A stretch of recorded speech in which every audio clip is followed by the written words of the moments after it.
Nithyanandam Paramasukhadam Kevalam Jnanamurtim Dvandvatitam Gagana Sadrisham Tattvamasyaadilaksham Ekam Nityam Vimalamachalam Sarvadhi Sakshibhutam Bhavatitam Trigunarahitam Satgurum Tam Namami.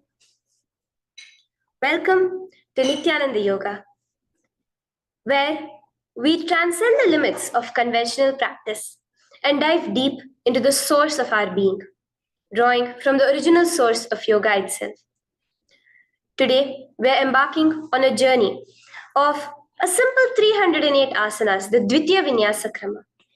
But it's not just about contorting the body or mastering complex postures.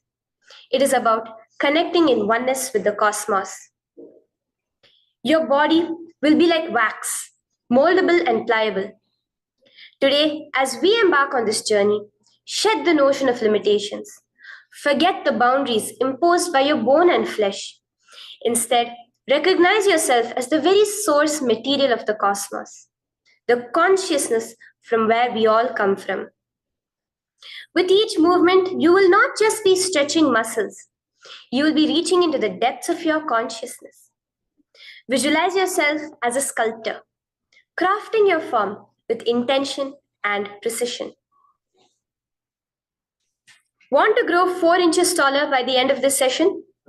Believe it, for your body is a wax waiting to be molded as per your intention.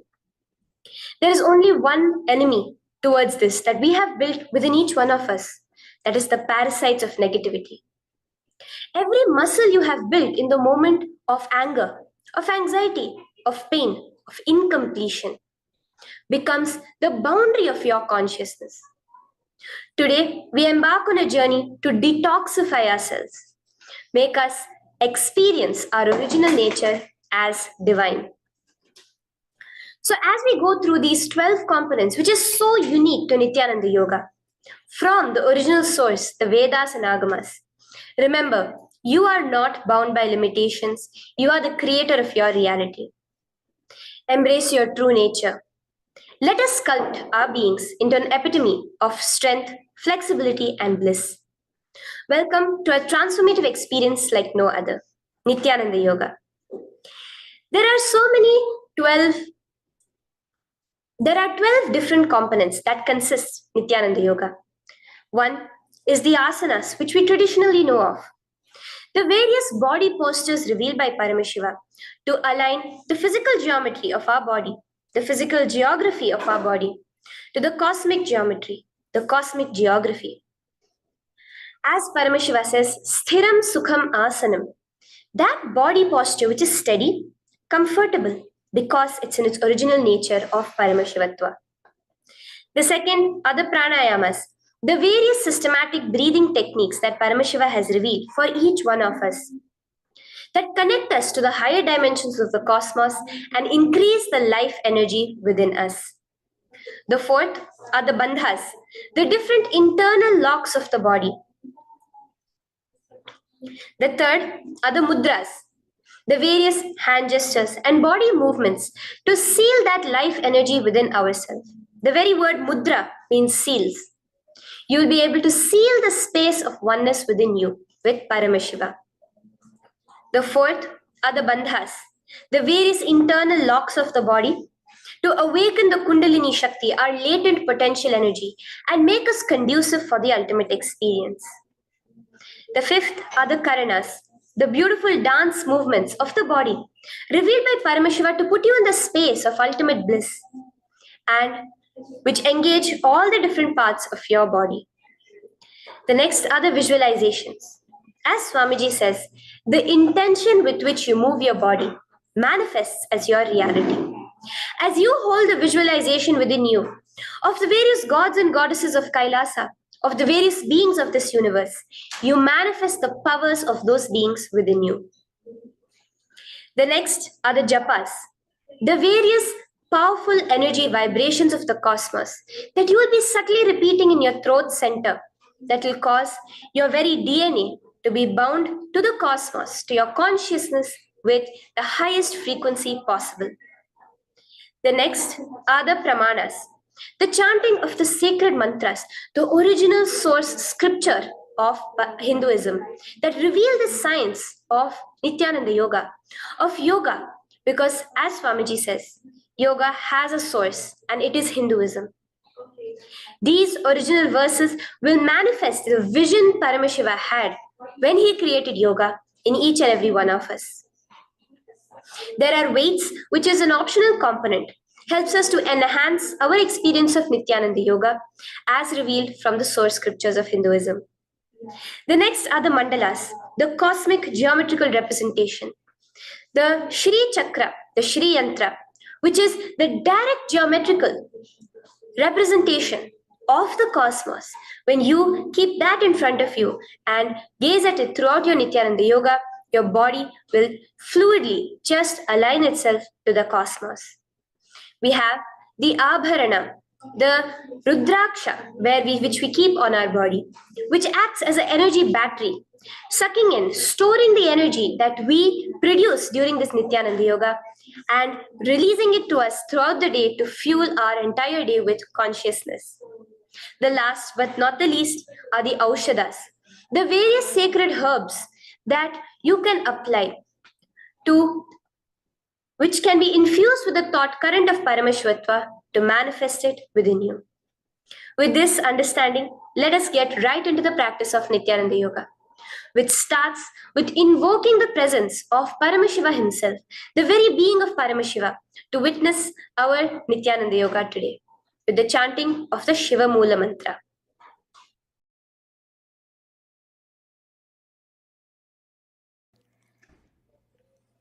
Let us now chant the Shiva Moola Mantra 11 times internally. Om Ham Hom Shivaya Namaha. Om Ham Hom Shivaya Namaha. Om Ham Hom Shivaya Namaha. Om Ham Hom Shivaya Namaha. Om Ham Hom Shivaya Namaha.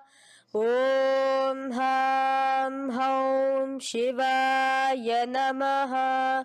Om Ham Hom Shivaya Namaha.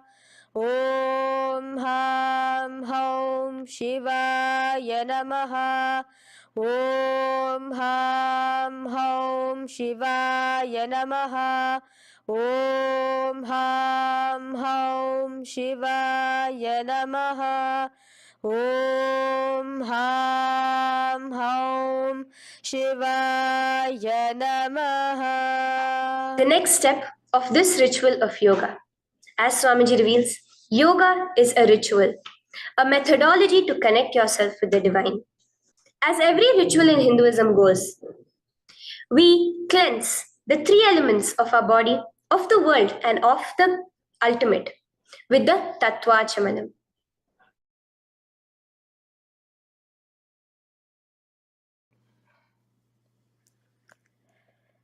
The next is the Tattvachamanam. So now I request all the participants to have the Panchapatram and the Uddharani, the traditional cup and the spoon filled with some fresh water. Now,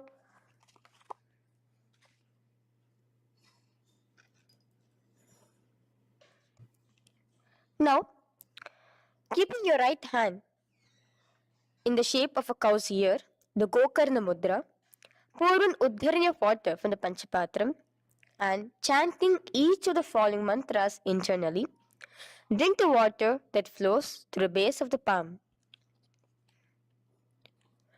Om Atmatattvam Shodayami Svadha. Om Vidyatattvam Shodayami Svadha. Om Shivatattvam Shodayami Svadha. Wash your right hand with water from the Panchapatram. Now, chanting the following mantra internally, wipe the upper and lower lips twice using the base of the right hand thumb, moving the hand from right to the left of the lips. Om Ham Hridayaya Namaha. Wash your right hand with water from the Panchapatram. Now, with the tips of right hand index, middle, and ring finger, touch above the upper lips and below the lower lips. Wash your right hand with water from the Panchapatram. Now, with the tips of right hand index finger and thumb joined together, touch your right nostril, left nostril. With the tips of right hand ring finger and thumb joined together, touch your right eye, right ear, left ear. Wash your right hand with water from the Panchapatram. Now, with the base of the right hand thumb and little finger, touch the navel, right chest, left chest. With the right hand, fingertips together, touch the top of the head, right shoulder, left shoulder, and your heart center. With that, we have the Sankalpa. The Sankalpa, the manifestation of our conscious intention. What is it today each one of us want to manifest through Nithyananda Yoga? Hold that in your inner space. Through this conscious intention, which directly happens with the blessings, with the grace of the Supreme Pontiff of Hinduism, Bhagavan Sri Nithyananda Paramashivoham, you will just see your intention manifesting as reality.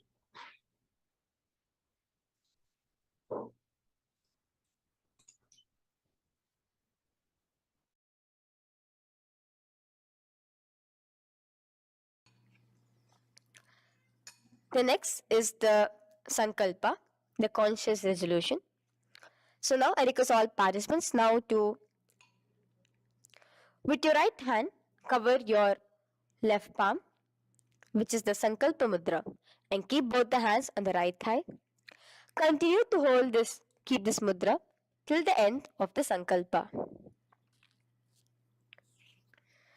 Om Mamopata Samasta Duritakshayaddvara Bhagavat Shri Nithyananda Paramashiva Prityartham Shri Nithyanandeshwari Paramashiva Shakti Sameta Shri Nithyanandeshwara Paramashiva Prityartham Cha शुभे शोभने मुहूर्ते अद्य ब्रह्मणः द्वितीय पराध्ये श्री श्वेतवराह कल्पे वैवस्वतमन्वन्तरे अष्टाविंशतितमे नित्ययुगे प्रथमे पादे जम्बूद्वीपे भारतवर्षे भरतखण्डे मेरोः दक्षिणे पार्श्वे शखाब्दे अस्मिन् वर्तमाने व्यवहारिके प्रभवादीनां षष्ट्याः संवत्सराणां मध्ये शुभनाम संवत्सरे शुभायने शुभऋतौ शुभमासे शुभपक्षे शुभतिथौ शुभवासरयुक्तायां शुभनक्षत्र शुभयोग शुभकरण एवं गुणविशेषण विशिष्टायाम् अस्यां शुभदितौ श्री कैलासोन्नत द्वादशान्त श्यामला पीठारूढ श्री मीनाक्षी सुंदरेश्वरा भिन्न स्वरूप परशिवपुत्र रत्नकुमार गुरुमन्यतुल्यावतार श्री पार्वती स्तन्यपान लब्ध दिव्य ज्ञान विश्रुत सकल निगमागम सारभूत द्राविड वेद प्रवक्त्रे श्रीमत् परम शिव करुणा समधिगत मुक्तामय चतुरश्रयान गीयमान छत्र चामर श्री चिन्ह काहलादि समस्त बिरदावल्यलंकृत ज्ञान विज्ञान चक्रवर्ती सर्वजन संग सद्यो निर्वाण दीक्षा व्याप वर्ग वर्ष विश्रान जीमूत परमत कलभ केसरी शैव सिद्धांत स्थापनाचार्य श्री राजाधिराज पांड्य महाराज गुरु क्षपन शाक्यादि महांधकार निवारण ज्ञान भानु वीक्षण नरहार ध्वजोच्छेदन पूर्वक श्रीमद वृषभध्वज स्थापक शैव समय कर्त्रे सर्वज्ञ पीठारूढ़ श्री जगद्गुरु श्री ज्ञान संबंध देशिक स्वामी वागीश सुंदर माणिक्य वाचक स्वामिनाम अवतार भूत श्री ज्ञान संबंध स्वामी पुनरुद्धृत श्यामला पीत सर्वज्ञ पीत तृणवद्युत्तर द्विशततम गुरु महासन्निधान अरुणगिरि योगीश्वर परंपरागत अरुणाचल सर्वज्ञ पीठ गुरु महासन्निधान कैलास परंपरागत कांची कैलास सर्वज्ञ पीठ त्रयष्टम शतोत्तर द्विशततम गुरु महासन्निधान नित्योत्सव नित्य मंगल नित्य कल्याण नित्य रजित कैलास परंपरागत आदि कैलास नित्यानंद पीठ महासंस्थान महासिंहासन पीठ कर्त्रे साक्षात् श्री परमशिव समुद्भूत कैलास परंपरागत वैवस्वत मुनि इक्ष्वाकु हरिश्चंद्र भगीरथ श्रीरामचंद्र सूरसेन इत्यादि अनवच्छिन्न सार्वभौम चक्रवर्ती परंपरागत चतुष्षष्टि योगिनी मंडित चतुष्षष्टि संप्रदाय प्रवर्तक मनुधर्म शासन सूर्यवंश प्राप्त सर्वज्ञ पीठ सुरांगी साम्राज्य मूधाभिषिक्त चूडामणे साक्षात् श्री परमशिव समुद्भूत कपिल महागुरु पुनरुद्धृत महानिर्वाणि पीठ अष्टोत्तर सहस्र श्री महामंडलेश्वर साक्षात् श्री परमशिव समुद्भूत श्री महागणपति समारंभ अनवच्छिन्न पीताधीश्वर गुरु परंपरा प्राप्त अतल पीता अष्टोत्तर सहस्रतम अष्टोत्तर सहस्र श्री अतल पीताधीश्वर धर्म मुक्ति स्वर्गपुर स्वर्ण पीता त्रयोविंश गुरु महासन्निधान कैलास परंपरागत आदिपीठ सर्वज्ञ पीठ जगद्गुरु श्री कैलास पुनरुद्धारक श्री कैलास परमाचार्य श्रीमत् परमहंस परिव्राजकाचार्य वर्य सच्चिदानंद प्रणव स्वरूप श्रोत्रिय ब्रह्मनिष्ठ श्रीमद् जगद्गुरु श्री भगवत श्री नित्यानंद परम शिव श्री ज्ञान संबंध देशिक परमाचार्य स्वामिनां प्रीत्यर्थम तेषां पादारविन्दयोः भक्ति सिद्ध्यर्थम गुरु कृपा कटाक्ष सिद्ध्यर्थम क्षेम स्थैर्य वीर विजय आयुरारोग्य ऐश्वर्यानाम् अभिवृद्ध्यर्थम धर्मार्थ काम मोक्ष चतुर्विध फल पुरुषार्थ सिद्ध्यर्थम समस्त दुरितोपशांत्यर्थम समस्त मंगलावाप्यर्थम भगवत श्री नित्यानंद परम शिव प्रसादेन सकुटुंबस्य ज्ञान वैराग्य जीवन मुक्ति प्राप्त्यर्थम भगवत श्री नित्यानंद परम शिव कृपा कटाक्षेण पूर्ण आरोग्य युक्त दृढ़गात्र यौगिक शरीर सिद्ध्यर्थम परम शिव शक्ति आविष्करणार्थम नित्यानंद योगाभ्यासं करिष्ये. Now wash your right hand with water from the Panchapatram. Om Apaupasprisya. Now, let's get started with the asanas. Okay? Sit first in a cross-legged position on the ground in Sukhasana. Bring your hands into the Bindu Mudra with your thumbs and index fingers touching each other. Place it on top of your knees. Here we have the Kumbhaka, the pranayama of Samana Kumbhaka. As you inhale and exhale, visualize flames licking up your spine. Do the bandhas, the locks, the Mahamudra Bandha, all three of the bandhas, where you are doing the Jalandhara Bandha, tucking in your chin to your chest, the Udyana Bandha, sucking in your stomach, and the Moola Bandha, clenching your perineum. For the first set of asanas, we have the japa Soham, which you'll be repeating in your throat center. As you do Sukhasana, visualize Lord Shiva in your inner space. The next asana is Parvatasana. Now, from the seated position, bring both your feet to the opposite thighs. Clasp your hands together in front of your heart center in the Anjali Mudra and raise it above your head. Keep your hands as straight as you can. Continue the Samana Kumbhaka and the Japa of Soham. Remain with all the three bandhas, the chin to your chest in Jalandhara Bandha, the stomach tucked in Udyana Bandha, and the clenched perineum in Moola Bandha. Here, visualize yourself as Mount Kailash. The next asana is Hali Pavasana. Now slowly bring your feet together in front of your body as you stretch it out a little further away. Now bring your hands behind your back and clasp the left hand by your right. Lean forward, placing your forehead on the ground as you continue to engage all the three bandhas. Here, gaze at your nose. Visualize Swamiji, the Supreme Pontiff of Hinduism, in your inner space. Now, in a similar position from Hali Pavasana, just release your hands, slightly get up and bring your hands in front of your body. Place them on the ground, cupping your hands, making a hollow in Nagi Pavasana.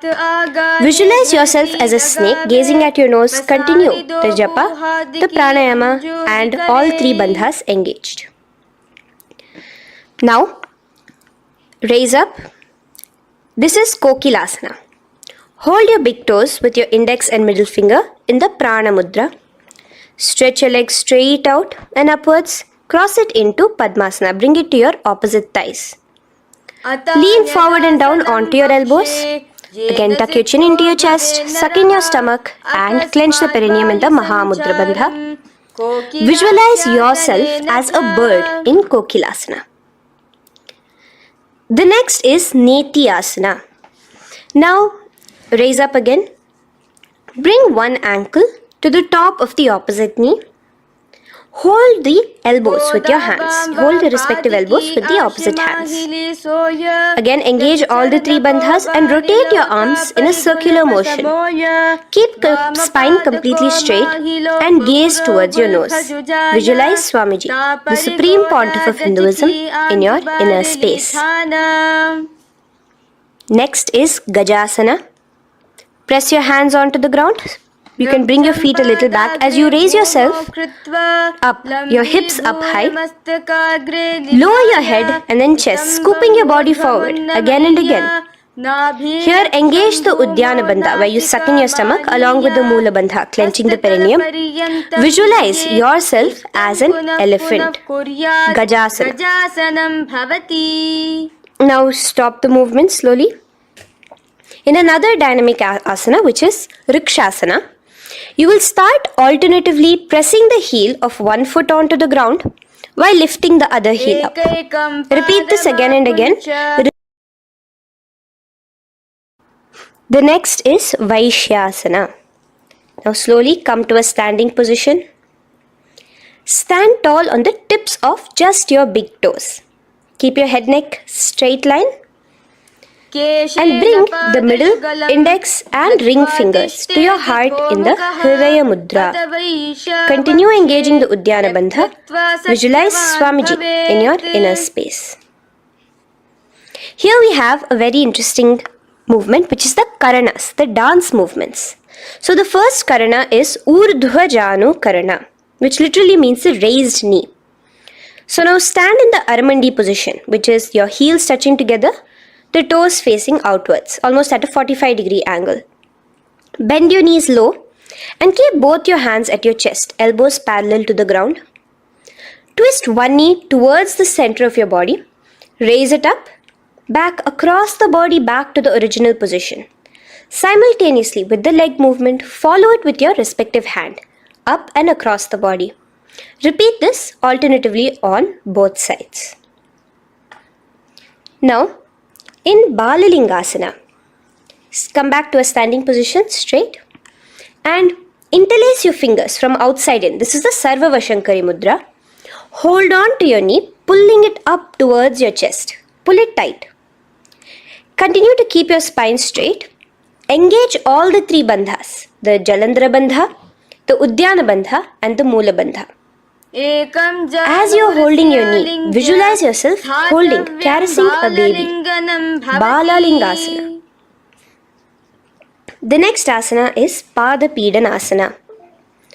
Now the same foot which is raised, clasp it with your hands and pull it behind towards your body, holding it with both your hands. Again, engage all the three bandhas, standing tall. Visualize Swamiji, the Supreme Pontiff of Hinduism, in your inner space.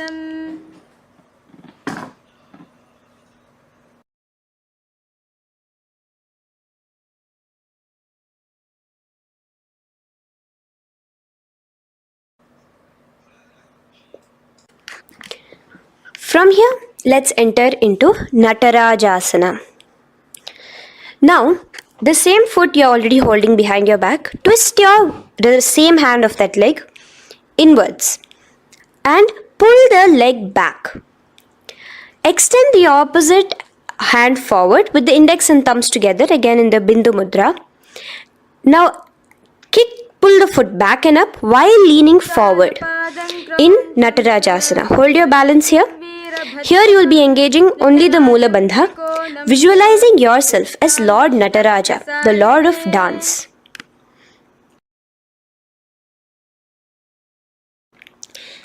Now again let's repeat Balalingasana on the other side with the other leg. Pull it up towards your chest with the hands in the Sarva Vashankari Mudra. Engage all the three bandhas as you visualize yourself holding and caressing a baby. Now pull your foot back into Pada Pidanasana on the other side. Remain with all the three bandhas engaged. Visualize Swamiji in your inner space. And lean forward. Now hands stretched in the Bindu Mudra into Natarajasana. Balance there as you visualize yourself as Lord Nataraja. Now come back to a standing position. Release your leg. Gain your balance. As we enter into the Ardharechita Karana. Now again bring yourself to the Aramandi position, heels together, toes pointed outwards and knees bent. Now from this position, bring your right foot onto the tips of the toes behind the left heel. The heel should be up. Bring your left hand towards your chest, parallel to the ground again, and extend the right arm out and wide like a pendulum. Bring it back towards your chest. Now while your arm is swinging, remember to move your fingers one by one inwards towards the palm and then outwards. Now place the right hand over the nose. Uncross your ankles. Let's do this on the other side also. Cross the left ankle behind and stretch the left hand out like a pendulum.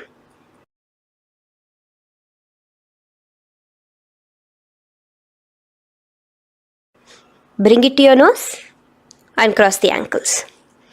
Now let us enter into the skeleton dance. It's a very powerful meditation. It cleanses the muscle memory. Any patterns which are there within your muscle memory can be completely wiped out through this skeleton dance.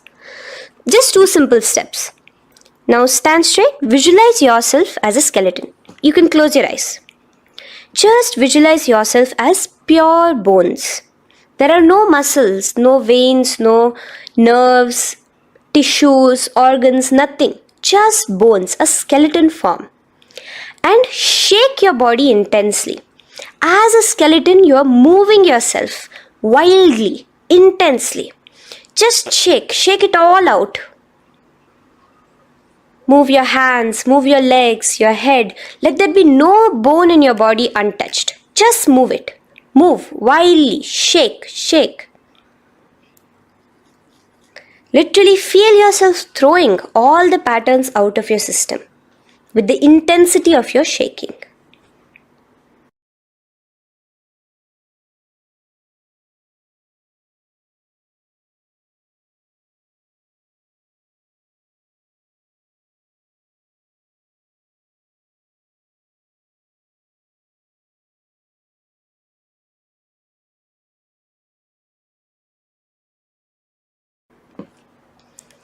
Now slowly calm down. Take a few steps, gain your breath back. That's a powerful meditation we did. Let us do the next Karana. Again, come back to a standing position. Do the Aramandi. Your toes outwards, knees bent with your feet together. Now here, raise your hands above your head. Keep your palms completely straight and cross the wrists with the palms facing forward and the back of the hands outward.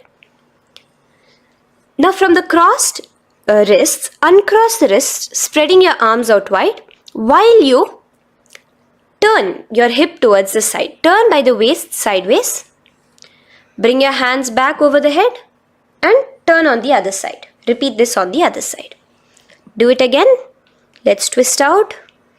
Come back to the middle and twist out again. This is the Kati China Karana. Now stand tall. Raise your hands above your head. Bring yourself to the top of the tip of your toes. Let your hands face each other parallel to the ears. You're tall, pushing yourself, stretching yourself. Again, engage all the three bandhas. Tucking in your chin to the chest, sucking in your stomach and clenching your perineum. Visualize yourself as a palm tree. We have the japa changing over here where you'll be repeating Shivoham in your throat center. Tadasana.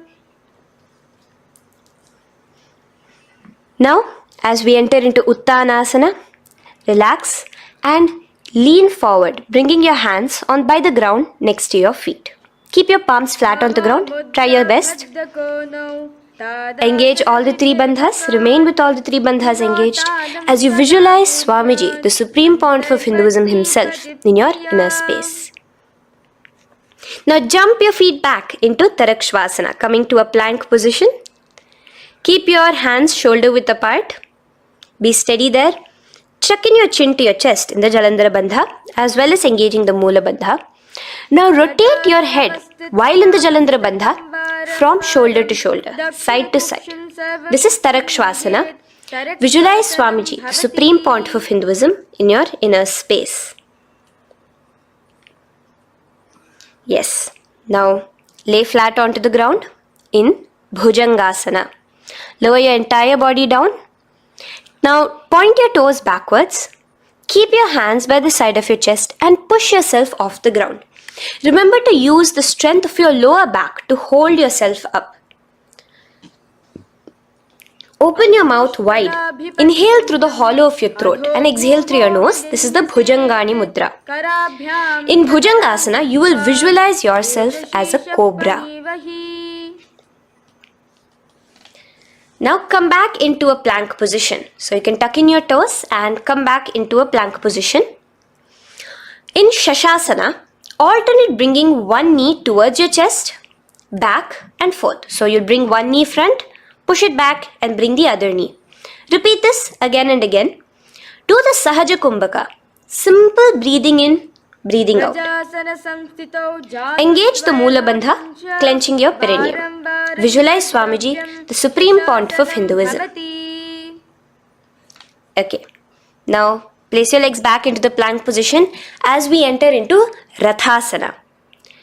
Again, bring one foot between your hands and alternate jumping one foot back and bringing the other foot forward simultaneously. Again and again. Continue the Sahaja Kumbhaka and the Moola Bandha engaged as you visualize yourself as a chariot, a Ratha, in Rathasana. Now, into Veerabhadrasana. Remain one leg in between your hands. So as you jump, one leg comes between your hands. Stop in that position. One leg stretched back. And raise yourself up into a standing position. So the front foot will be pointing forwards and bent at a 90-degree angle. The knee will be bent at a 90-degree angle. The other leg, which is extended back, the foot will be pointed sideways at a 45-degree angle. Now raise your palms, hands up, parallel beside your ears. Do the Uddiyana Bandha along with the Mula Bandha, pulling in your stomach in. Gaze towards your third eye as you visualize yourself as Lord Veerabhadra. Now relax down, switch your legs around and let us do Veerabhadrasana on the other side. Stretch your hands up, gaze towards your third eye, suck in your stomach in the Uddiyana Bandha and visualize yourself as Lord Veerabhadra. Okay, bring your feet together now. Let us move into Vrikshasana. Now stand tall, gain your balance here slowly. Bring one foot towards the inner thigh. Bring your palms together, raise them up above your head in the Anjali Mudra. Keep your elbows as straight as you can. Again, continue the Uddiyana Bandha, sucking in your stomach. Gaze forward, hold your balance, visualize yourself as a tree, the stability of a tree in Vrikshasana. Now, slowly bring your hands down. Now the foot which is in your inner thigh, bring it towards the opposite, to the root of the opposite thigh. Bring your hands in the Namaskar Mudra in front of your heart center together and visualize yourself here as Lord Garuda, just engaging the Mula Bandha alone here. This is Garudasana. Now let us repeat Vrikshasana on the other side. Slowly put your foot down. Bring the other foot to the inner thigh. Raise your hands above your head. Suck in your stomach in the Uddiyana Bandha and visualize yourself as a tree. Let's repeat Garudasana on the other side. Slowly bring the foot to the opposite thigh and lower your hands to be in front of your heart center. Release the Uddiyana Bandha, just engaging the Mula Bandha, clenching your perineum. Visualize yourself as Lord Garuda, the eagle vehicle of Lord Mahavishnu. Okay, bring both your feet to the ground now and spread them far apart from each other. Now keep one leg toes pointing forward and the other set of toes pointing sideways. Straighten your arms out parallel towards the ground. Bring your front arm down towards the front foot, beside your foot, while the other arm extends towards the sky. Visualize yourself as a triangle in Trikonasana. Now raise up and let's repeat Trikonasana on the other side. Switch the position of your legs around and go forward. The other arm raised towards the sky. Visualize yourself as a triangle. Now come back to a standing position. Bring your feet together. We are having another Karana, the Nikuttaka Karana. Bring yourself to the Aramandi position. Feet together, knees out wide. Here now bring your hands towards your chest, but keep both your palms parallel towards each other. Bring your right foot onto the toes with the heels up. And simultaneously bringing the right hand towards the top. Now drop the right foot, simultaneously lifting the left foot onto the toes and switch the hands position. Now the left hand is on the top and the right hand is on the bottom. Repeat and let us do this repeatedly. Okay, relax now, come back to a straight position and sit down onto your toes. Sit on your heels with your toes on the ground, knees raised up off the ground, together in front of you in Angushtasana. Bring your hands together in the Namaskara Mudra in front of your heart center. We have a very interesting pranayama over here, which is the Bhramari Kumbhaka, where you will be subtly buzzing like a bee as you do this asana. The japa we will be entering into is Sadashivoham. In Angushtasana, engage the Mula Bandha as you visualize Swamiji, the Supreme Pontiff of Hinduism, in your inner space. Now in the same position, slowly bring your hands to the ground. Balance yourself as you stretch one foot forward, sitting on the heel of one foot and the other foot stretched forward, toes pointed upwards. Bring your hands to the Vara Mudra, just the tips of the finger on the ground while the palm faces forward, both your hands. Continue to engage the Mula Bandha, clenching the perineum as you visualize Swamiji, the Supreme Pontiff of Hinduism, in your inner space. Now, the leg is stretched forward, right? Stretch the same hand, the respective hand forward and clasp onto the big toe of that foot in the Prana Mudra with your index and middle fingers. The other hand, bring it to the back of the respective heel in Vidhunanasana as you visualize Swamiji in your inner space. Okay, bring your 2 feet back together as we repeat Saurasana on the other side. Stretch your left leg forward now. Palms in the Vara Mudra on the ground. Visualize Swamiji in your inner space. And lean forward into Vidhunanasana on the other leg. Clasp your toes. Bring the other hand to the back heel. Continue to visualize Swamiji.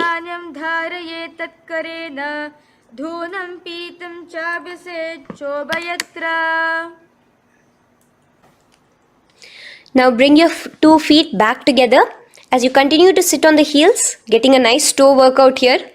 Balance on your toes, bring your knees together in front of you. Now place your palms on top of the respective knees with the hands facing upwards, the palms facing upwards. Leave a slight gap between your palms and knees. As you gaze forward, engage the Jalandhara Bandha, tucking in your chin to your chest, and look between the gap between your hands. Brahma Jurankushasana.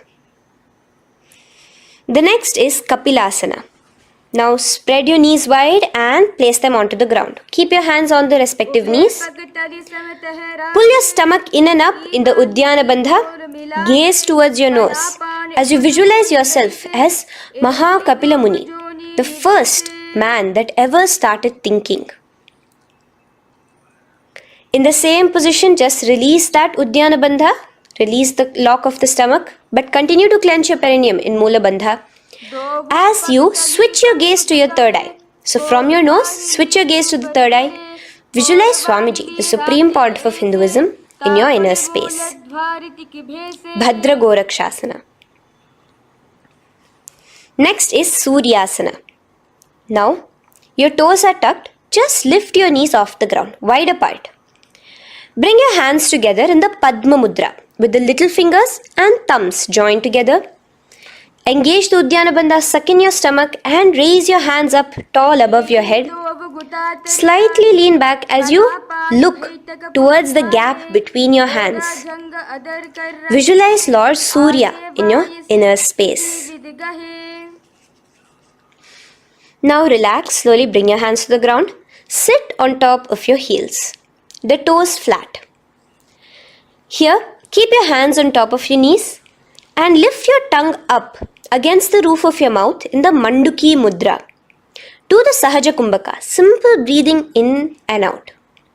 Engage the Mula Bandha, clenching your perineum.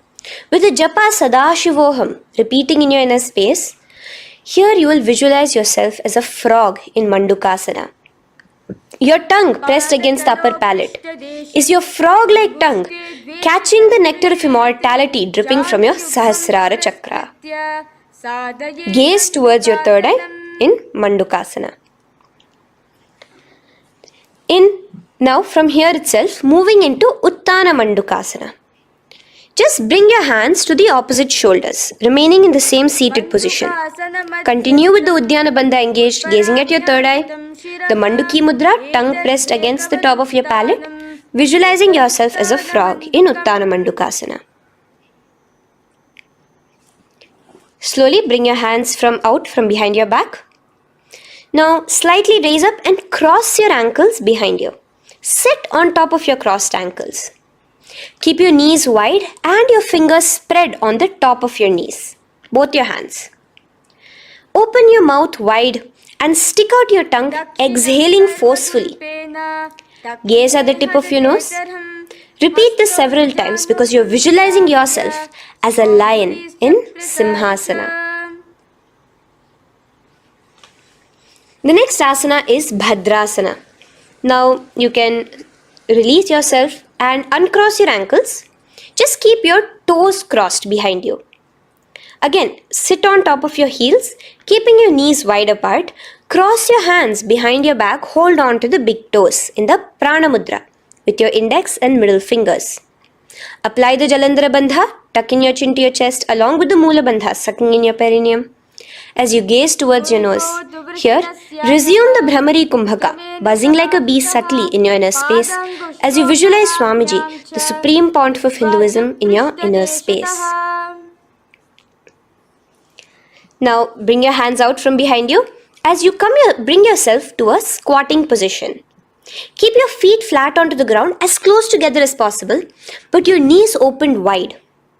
Bring your body in between your knees, your torso in between your knees, and take your arms in and around your knees towards the back, clasping your fingers, interlacing your fingers behind you in the Parashu Mudra. Gaze towards your nose. Visualize yourself as a crow in Kakabhusandhiya Asana. The next asana is Kani Pavasana. Unclasp your hands and place them flat onto the floor. Keep them shoulder width apart for good balance. Now, slowly bring your knees to the back of your arms, above the elbows. Lean your chin forward and down. Keep your gaze steady as you lift your feet off the ground. In Kani Pavasana, visualize Swamiji, the supreme pontiff of Hinduism, in your inner space. Now in the same position, slowly lower your head to the ground and stretch your legs up high, forming a tripod between your two hands and your head in Kapali Asana. Gaze at your nose, continue the Brahmari Kumbhaka, continue engaging the Mula Bandha and the Japa of Sadashivoham. Visualize Swamiji in your inner space. The next asana is Parshva Mayurasana. Slowly bring your feet down. Yes, relax. And now squat on your toes with your knees together and twist your body. Place both the hands to one side of your knees. Now bring one of your elbows to the knee and the other of your elbows towards the hip. Lean onto your arms, balance, extending your legs out to the side. Gaze towards your third eye, visualizing yourself as a peacock. In Parshva Mayurasana, as you do the pranayama, the Rechaka Kumbhaka, let your exhalations be prolonged and your inhalations be slightly shorter. Now relax, bring your feet to the ground and bring your body to the other side of your knees. As you repeat Parshva Mayurasana on the other side, lean forward, stretch your legs, gaze at your third eye, visualize yourself as a peacock. Now let's do Bhairaganathasana. Now come again to a plank position. Place your hands down, stretch your legs back and bring one foot around your shoulder to be placed in between both your palms. Gaze at your third eye. Just engage the Mula Bandha, clenching your perineum. Here, this is Bhairaganathasana. Visualize yourself as Lord Kala Bhairava. Slowly bring your foot out and bring the other foot in between your palms, remaining in the plank position. Continue to visualize yourself as Lord Kala Bhairava in Bhairaganathasana on the other side. The next asana is Unmukha Pithasana. Now from the same plank position, bring your forearms onto the ground. Be steady as you walk your feet closer towards yourself, forming like a slight mountain. In Unmukha Pithasana, gaze at your third eye. Continue the Rechaka Kumbhaka. Visualize Swamiji in your inner space. The next asana is Vashishthasana. Now, just raise yourself onto one of your hands. So, release your forearms off the ground and raise yourself onto your right arm. And keep your body completely parallel to the ground as you raise your left arm straight above your head. Visualize yourself as Rishi Vashishta as you do the Vashishthasana. Gaze towards the hand on the top. Now slowly bring that hand down As you switch the hands, bringing your right hand up towards the sky. Balance there, completely straight on your toes. As you visualize yourself as Rishi Vashishta, the Guru of Bhagavan Sri Rama. Now, bring your feet forward into Anjani Asana. So here you will be sitting on your hips with your legs pointed forward and sit on top of your hands. So keep your palms facing upwards and sit on both your palms as you tuck your elbows into your body. Do the Rechaka Kumbhaka, continue the Rechaka Kumbhaka. Engage the Jalandhara Bandha, tucking in your chin to your chest, gaze at your nose, visualize yourself as Lord Hanuman in Anjani Asana. Now, slowly release your hands from under your body as you lean forward into Paschimottanasana. Clasp your respective toes with your index and middle finger. Lean forward and down, bring your elbows to the ground, your forehead towards your knees. Engage all the three bandhas, the Mahamudra Bandha. As you visualize Swamiji, the supreme pontiff of Hinduism in your inner space, with a new japa, Mahasadashivoham, starting here.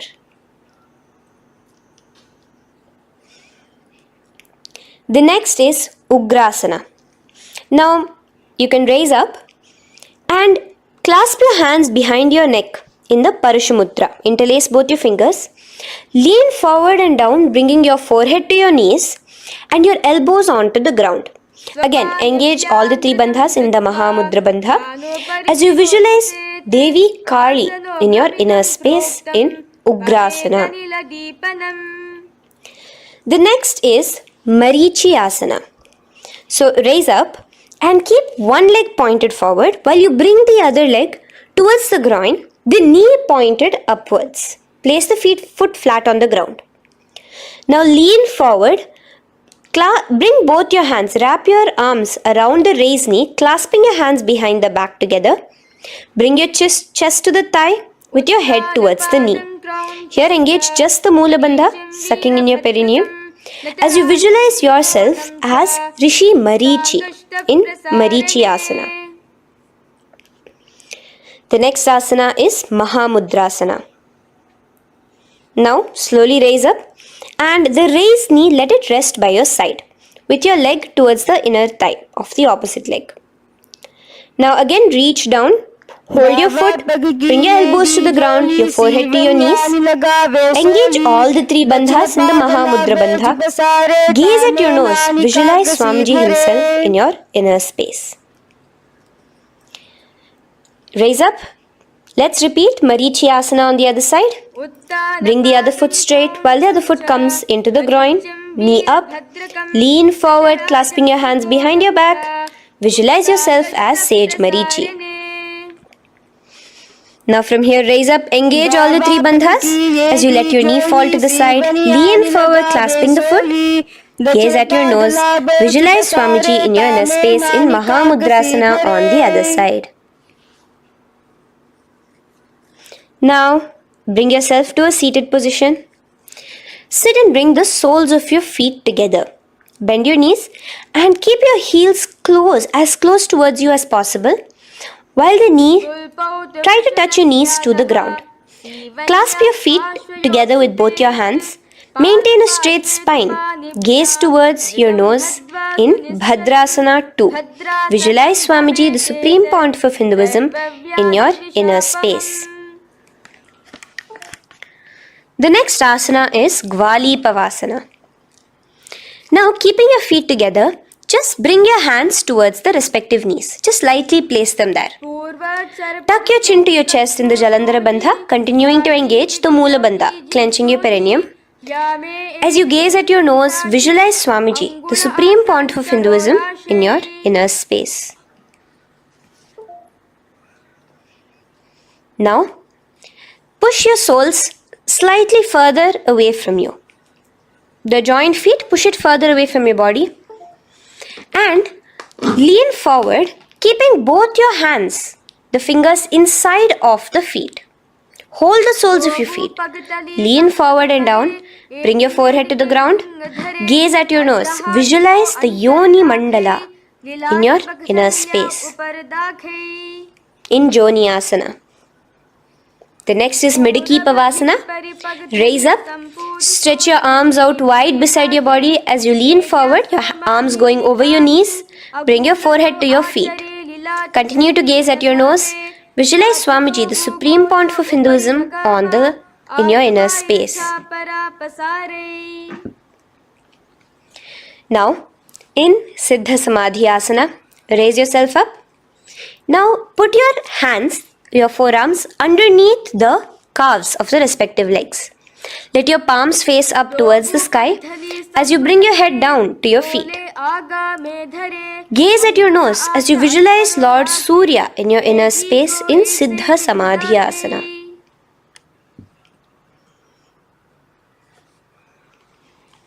The next asana is Chiniki Pavasana. Raise up now. Bring both your feet together in front of you. Bring your feet back close to your body. Now place your hands underneath both the feet and pull your feet open like a book facing towards the sky. Both your feet. Press your elbows onto your thighs near the knees and gaze towards your nose, visualizing Swamiji in your inner space in Chiniki Pavasana. Giving yourself a nice stretch. Now release your feet and bring your hands to the respective knees. Gently push down on your knees, pushing it towards the ground. Suck in your stomach in the Uddiyana Bandha. Gaze at your third eye, visualizing Swamiji in your inner space. This is Charapata Chokasana. The next asana is Bhairavasana. Now continuing to remain with your feet together, you can use the help of your hands to bring your toes onto the ground with your heels pointed upwards. Just push yourself and try to do it. Continue to remain with the Uddiyana Bandha engaged, your stomach sucked in. Bring your hands to the Bindu Mudra with the index and thumbs together on top of the knees. Gaze at your third eye. Visualize yourself as Lord Kala Bhairava in Bhairavasana. The next asana is Samanasana. So slowly you can bring your feet out from underneath. Take now one foot towards your chest, holding with both your hands as the other foot rests by the perineum. Pull the sole onto your chest. Gaze at your third eye. Visualize yourself holding the breath in the Mooladhara Chakra, the Chaturdala, the 4-petal lotus of your body. Gaze at your third eye. Visualize Swamiji, the supreme pontiff of Hinduism, in your inner space in Samanasana. From here, let's move into Apanasana. Now, the foot that you have towards your chest, just bring it over your shoulder and place both your palms onto the ground beside you. As you lift the leg by your perineum, stretch it out and lift it up high into the sky in Apanasana. Gaze at your third eye, visualizing Swamiji in your inner space. Let's repeat Samanasana on the other side. Bring your foot down. Clasp the other foot towards your chest. Gaze at your third eye, visualizing Swamiji in your inner space. And bring the foot onto your shoulder as we repeat Apanasana on the other side. Stretch your leg out straight in front of you, up high towards the sky, gazing at the third eye, visualizing Swamiji in your inner space. Okay, relax slowly. Let's move into Gomukhasana. Now, sitting in a seated position, cross one leg over the other, like over, and align the knees together at the center of your body and the feet by the opposite hips. Place both your hands on top of the stacked knees. Gaze at your nose. Here we have a beautiful pranayama, very cooling pranayama, which is the Sheetkari pranayama, where you will be inhaling through your clenched teeth with your tongue pressed against behind your teeth and exhaling through your nose, creating a hissing sound. The japa will be for the next sequence of asanas. Om Nithyanandoham. Visualize the face of a cow in Gomukhasana. Now keep your knees crossed. From the knees, bring your hands towards the respective toes on the side of the body. Clasp the big toe in Pranamudra. Suck in your stomach in the Udyana Bandha. Visualize yourself as Rishika Anasuya in Anasuyasana. Now in Anusuyasana 2, just bring your hands behind your back, clasped together, interlaced fingers in the Parashamudra. Lean forward and down. Try to bring your nose to touch the ground in front of you. Just visualize yourself as Rishika Anasuya and gaze at your nose. Anusuyasana 2. Raise yourself up now. Now bring one foot towards the perineum, knee resting on the ground. Raise your other foot with the foot in front of the lying down foot, knees pointed upwards towards your chest. Place your hands on the respective knees. Keep your spine tall, chest out. Gaze at your nose. Visualize yourself as Lord Garuda, the eagle vehicle of Bhagavan Mahavishnu. Garudasana 2. From here, moving into Naradasana. Now, keep both your hands, bring both your hands behind your neck and clasp them in the Parashamudra. Interlace your fingers behind your neck. Twist outward of the raised knee. Just keep your whole body outside of the raised knee. Gaze towards your third eye, visualizing yourself as Devarishi Narada in your inner space. From Naradasana, let's enter into Matsya Pithakasana. Place one foot on the top of the opposite thigh. Wrap your respective arm across the knee, holding on to the opposite shin. Extend the opposite hand straight. Hold on to the respective toe with the index and middle fingers in Prana Mudra. Gaze towards your nose. Visualize Matsyavatara, the fish form of Bhagavan Mahavishnu in your inner space in Matsya Pithakasana.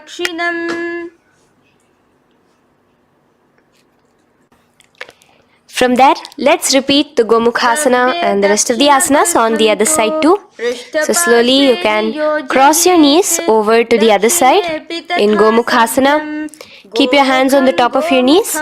Gaze at your nose as you visualize the face of a cow in Gomukhasana. Continuing into Anusuyasana on the other side, bring your hands to your toes.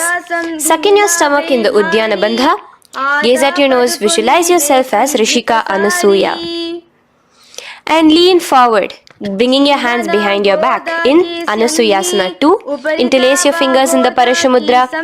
Continue to gaze at your nose, visualizing yourself as Rishika Anasuya. As you relax the Udyana Bandha, just clenching the Mula Bandha alone. Raise up, bring your feet together in front of you as we enter into Garudasana 2. Place your hands on the respective knees. Stay straight. Visualize yourself as Lord Garuda as you gaze towards your nose. And twist your body out of the raised knee, hands clasped in the Parashamudra behind your neck.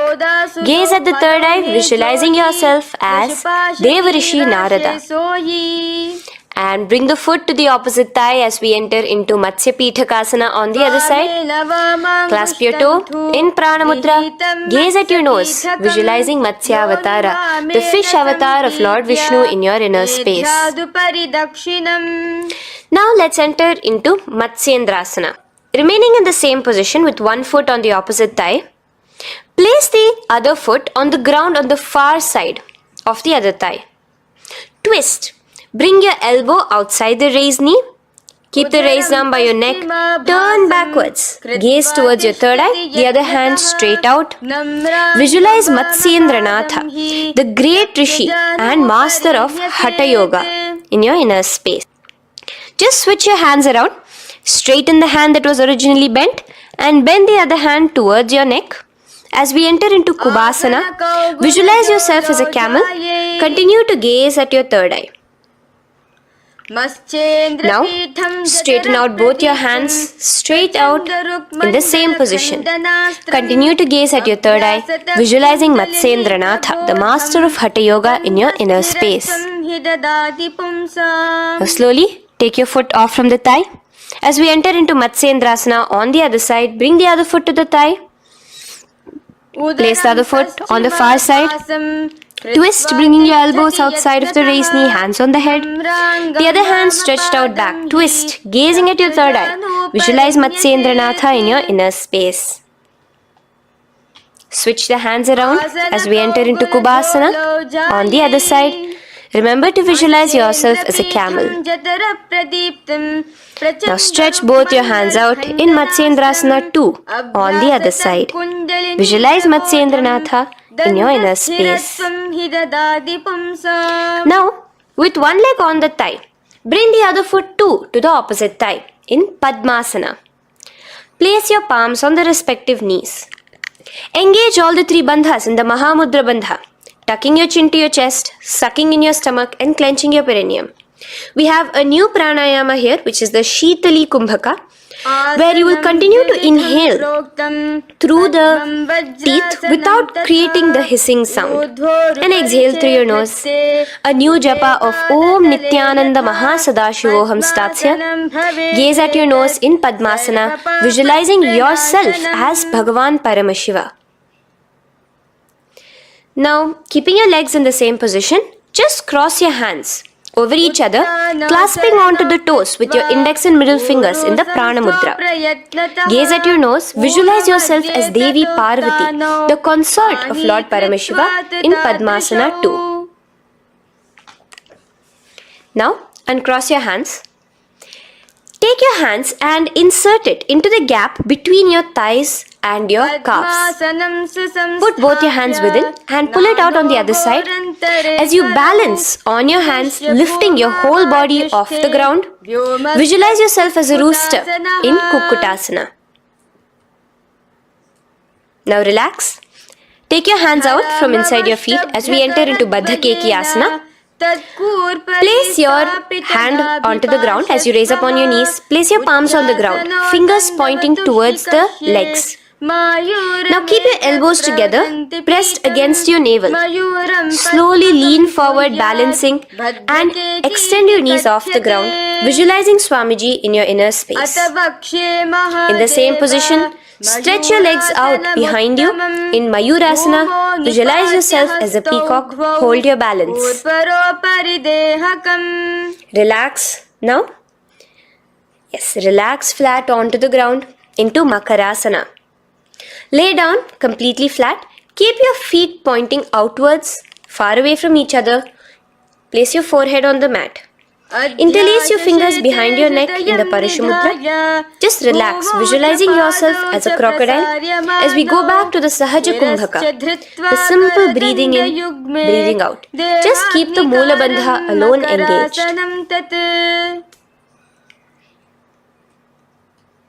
The next asana is Shalabhasana. Now lay on your stomach and place your hands on the ground beside the chest. From the laying position, raise your legs up. Use your core strength to bring your thighs off the ground. Visualizing yourself as a locust in Shalabhasana. Relax your feet down and bring your hands to your feet, pulling your feet down towards the ground beside your hips. In Ushtrasana, visualize yourself as a camel. Now slowly kick your legs back. Rise your hand is clasping your feet. Pull your feet towards the sky, lifting your chest and thighs off the ground. In Dhanurasana, gaze at your third eye. Visualize yourself as Paramashiva's bow. Relax slowly and come up to a sitting position. In Bhagasana, sit on both your knees with your head, neck and spine straight. Clench your perineum in the Moola Bandha. Place your hands on top of your knees. Gaze towards your third eye, visualizing Swamiji, the Supreme Pontiff of Hinduism, in your inner space. From here we enter into Gohyasana. We have a couple of headstand postures here, so get yourself ready. Now place your forearms on the ground with your fingers interlocked. Ensure your elbows are at shoulder width for the best balance. Place the top of your head on the ground, holding your head with your hands. Slowly walk your toes forward until your hips are in a straight line with your shoulders, and just kick your feet up slightly. Make sure not to lose your balance. Keep your knees bent together at your chest. Toes pointed upwards. Gaze to your nose, visualizing Swamiji in your inner space. From here, stretch your legs out into Shirasasana, continuing to hold the balance there as you continue to gaze at your nose, visualizing Swamiji in your inner space. Bring your feet to the ground, relax slowly. The next asana is Podhyasana. So come to a seated position. Bring your hands behind your calves, stretching your legs up and your forehead to your knees. Visualize Swamiji in your inner space. Here we have a new Kumbhaka, which is the Bhastrika Kumbhaka, where you will be exhaling forcefully, making the sound of a bellows. Podhyasana. The japa for this next series is Om Nithyananda Paramashivoham, the Mahavakya.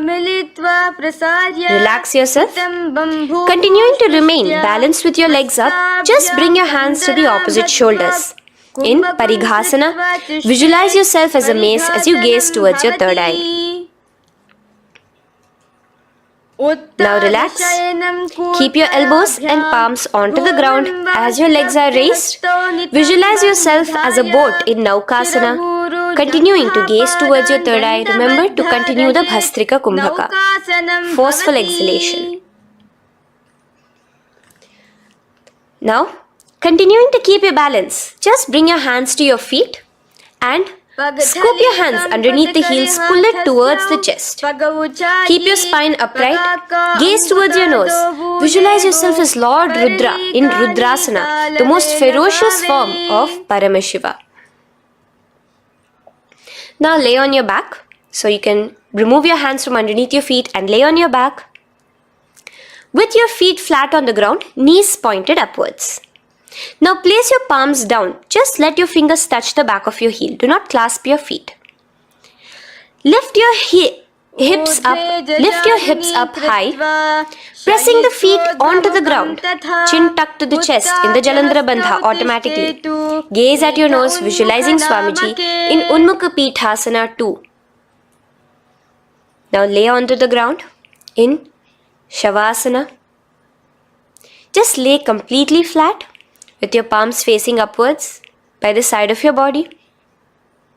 Just unclutch from any movement happening within you. Visualize your body is dead. The supreme pontiff of Hinduism, Swamiji, is just liberating you.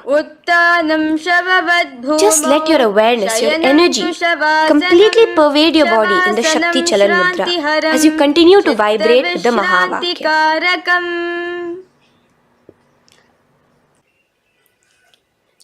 Roll over to one side and come to a seated position. Feel the life entering your body back.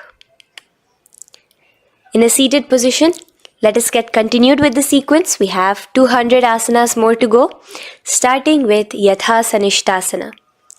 In Yathasanishtasana, sit in any posture you are completely comfortable in. Bringing your hands into the Bindu Mudra with the thumbs and index touching. Start off with the Samana Kumbhaka. As you're inhaling and exhaling, feel flames licking up your spine. Clench your perineum in the Moola Bandha with the japa Om Nithyananda Paramashivoham for the remaining of the sequence. Visualize Swamiji in your inner space. From here, moving into Samasana, where you bring your feet to a cross-legged position. Keep your hands on your knees with the thumbs and index touching in the Bindu Mudra. Just inhale and exhale as you visualize Swamiji in your inner space. The next is Muktasana.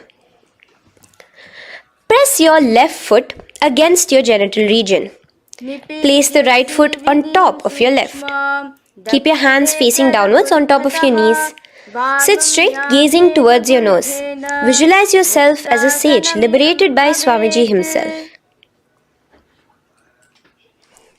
Now, continue to remain in the same position as we go into Siddhasana, where your gaze will be switching from the nose to your third eye. Continuing to visualize Swamiji in your inner space, ensure the Moola Bandha, the perineum, is locked. in Siddhyasana now. Continuing the same position. Engage all the three bandhas. Sucking in your stomach, bringing your chin to your chest in the Mahamudra Bandha. Switch the gaze to the ground in front of you from your third eye. Visualize Swamiji in your inner space. Now, relax the Uddiyana Bandha and Jalandhara Bandha. Just keep the Moola Bandha, the perineum alone clenched, as we enter Rudrasana 2, where your legs will remain in the same position, just your hands alone, from resting on your knees, will turn around to the Bindu Mudra, the thumbs and index touching. Gaze towards the third eye, visualize yourself as Lord Rudra, the fierce dimension of Paramashiva. The next is Santadhunasana. Keep your hands in the Bindu Mudra, your legs crossed in the same position.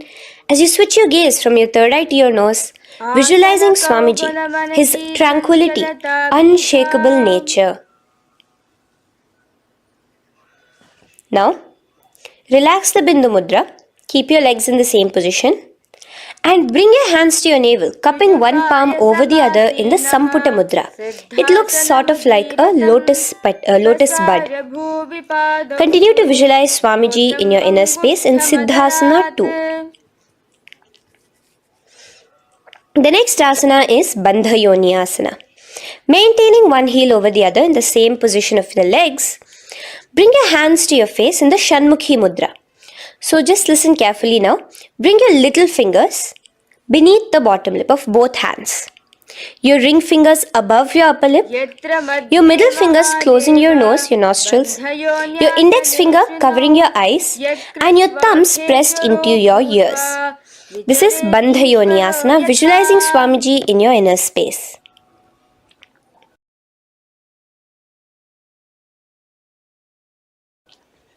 The next asana is Virasana.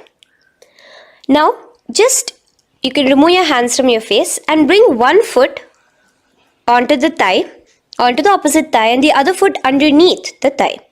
Keep your hands in the Bindu Mudra, thumb and index fingers together on the top of your knees as you embody the space and state of bravery, Veera, in Virasana. Now, changing the leg position again as we enter into Valmikasana. Keep your left heel on the right side of the generative organ, toes under the thigh. Keep your right foot on top of the left leg, toes by the knee. Again, bring your hands into the Bindu Mudra on top of the knees. Gaze towards your third eye. Visualize Rishi Valmiki, the poet, the first poet and author of Ramayanam. The next asana is Joni Mudrasana. So you're going to remain here as you switch your gaze to your nose, visualizing the Yoni Mandala, a beautiful formation, divine cosmic geometry, representing Devi, Shakti, a symbol of the creative energy of the universe in Joni Mudrasana. In the same position, switch your gaze to your third eye, continuing to visualize the Yoni Mandala in your inner space. Now, let's move into Bhadrasana 3. So bring your feet, the soles of your feet together, uncross them and bring them together in front of your body. Hold it with both your hands, pulling it against you. Push your knees down towards the ground. As you gaze at your nose, suck your stomach in the Uddiyana Bandha. Visualize Lord Veerabhadra in your inner space. Bhadrasana 3. In the same position, we are entering into Aghorasana, where your left hand will rest on top of the left knee, while your right hand comes towards your face.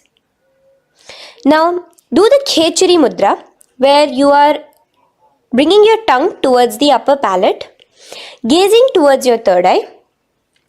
Now, with your right hand, cover your mouth, close the left nostril with your index finger, inhale through the right nostril.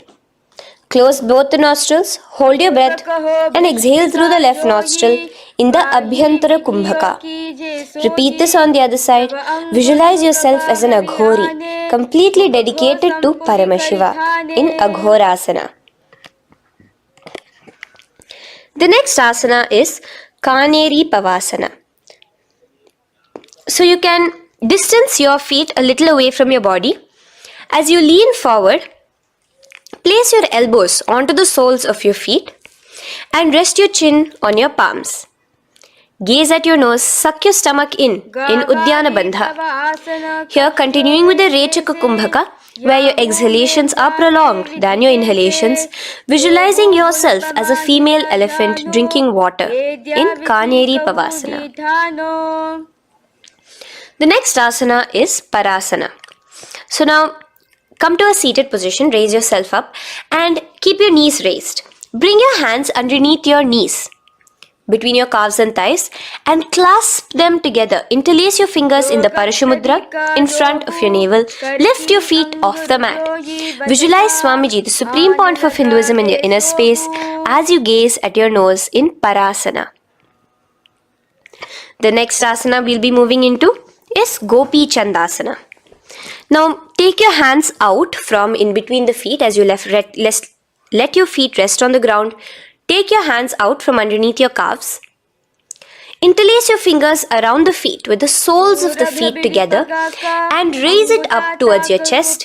Rest your knee on top of your feet. Gaze at your nose.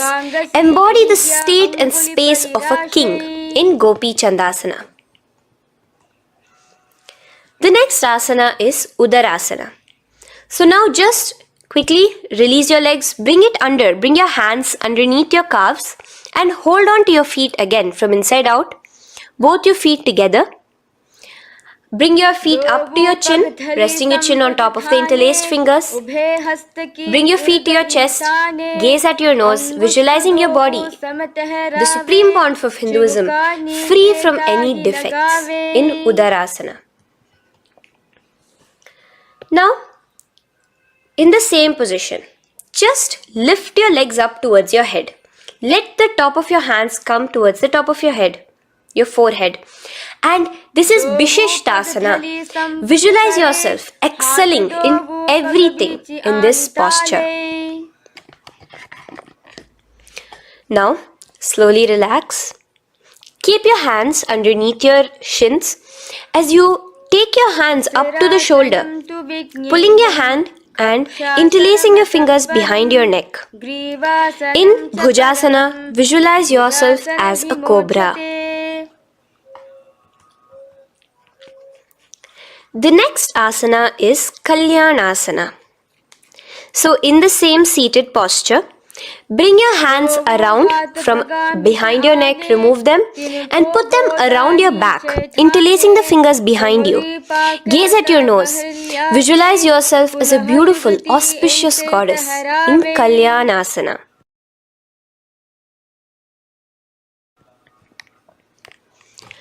The next posture is Sankatasana. So now, uncross your hands from behind you. Release yourself completely onto the ground. Place your left knee on the mat and the left foot flat. Sit on top of your left foot, knee pointed forward. Raise your right leg on top of the left, bringing the right heel to the left hip. Place your hands on the opposite knees. Here, do the Ujjayi Pranayama. As you inhale and exhale, make the sound of an ocean. Visualize yourself as a swan, a beautiful swan in Sankatasana. The next is Dhenukasana. Just in the same position, slide your left heel to the left hip. Keep your right knee on top of the left. Place both your hands on your right thigh. Visualize a cow in your inner space as you suck your stomach in the Uddiyana Bandha, Dhenukasana. Now slowly uncross your legs as we move into Matsyendrasana. Place the right foot on the left thigh, the left foot on the right knee. Bring your left hand behind your back, hold the right thigh. Twist a little bit. Place your right hand on your left thigh. Twist your body, gaze towards your third eye, visualizing Swamiji in your inner space. The next asana, Matsyendrasana 2, just untwist your body. As you clasp the respective toes of both your feet with your hands, lean forward and down, bringing your forehead to the ground in front of your feet. Visualize Swamiji, the Supreme Pontiff of Hinduism, in your inner space. Raise up now. Keep your legs in the same position. We have the Guru Asana. Interlace your fingers together and place it over the topmost knee. Suck in your stomach in the Uddiyana Bandha, clench your perineum in the Moola Bandha, tuck your chin to your chest in the Jalandhara Bandha.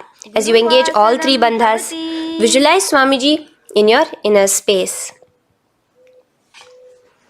Let us now repeat Sankatasana on the other side. So, you can release your hands, your legs as you cross the other leg over. Visualizing yourself as a swan, remember to put your hands on the opposite knees. The next asana, Dhenukasana, repeating it on the other side. Slide your leg out, bring both your hands to the topmost knee. Suck your stomach in the Uddiyana Bandha. Visualize a cow in your inner space. Matsyendrasana again, repeating it on the other side.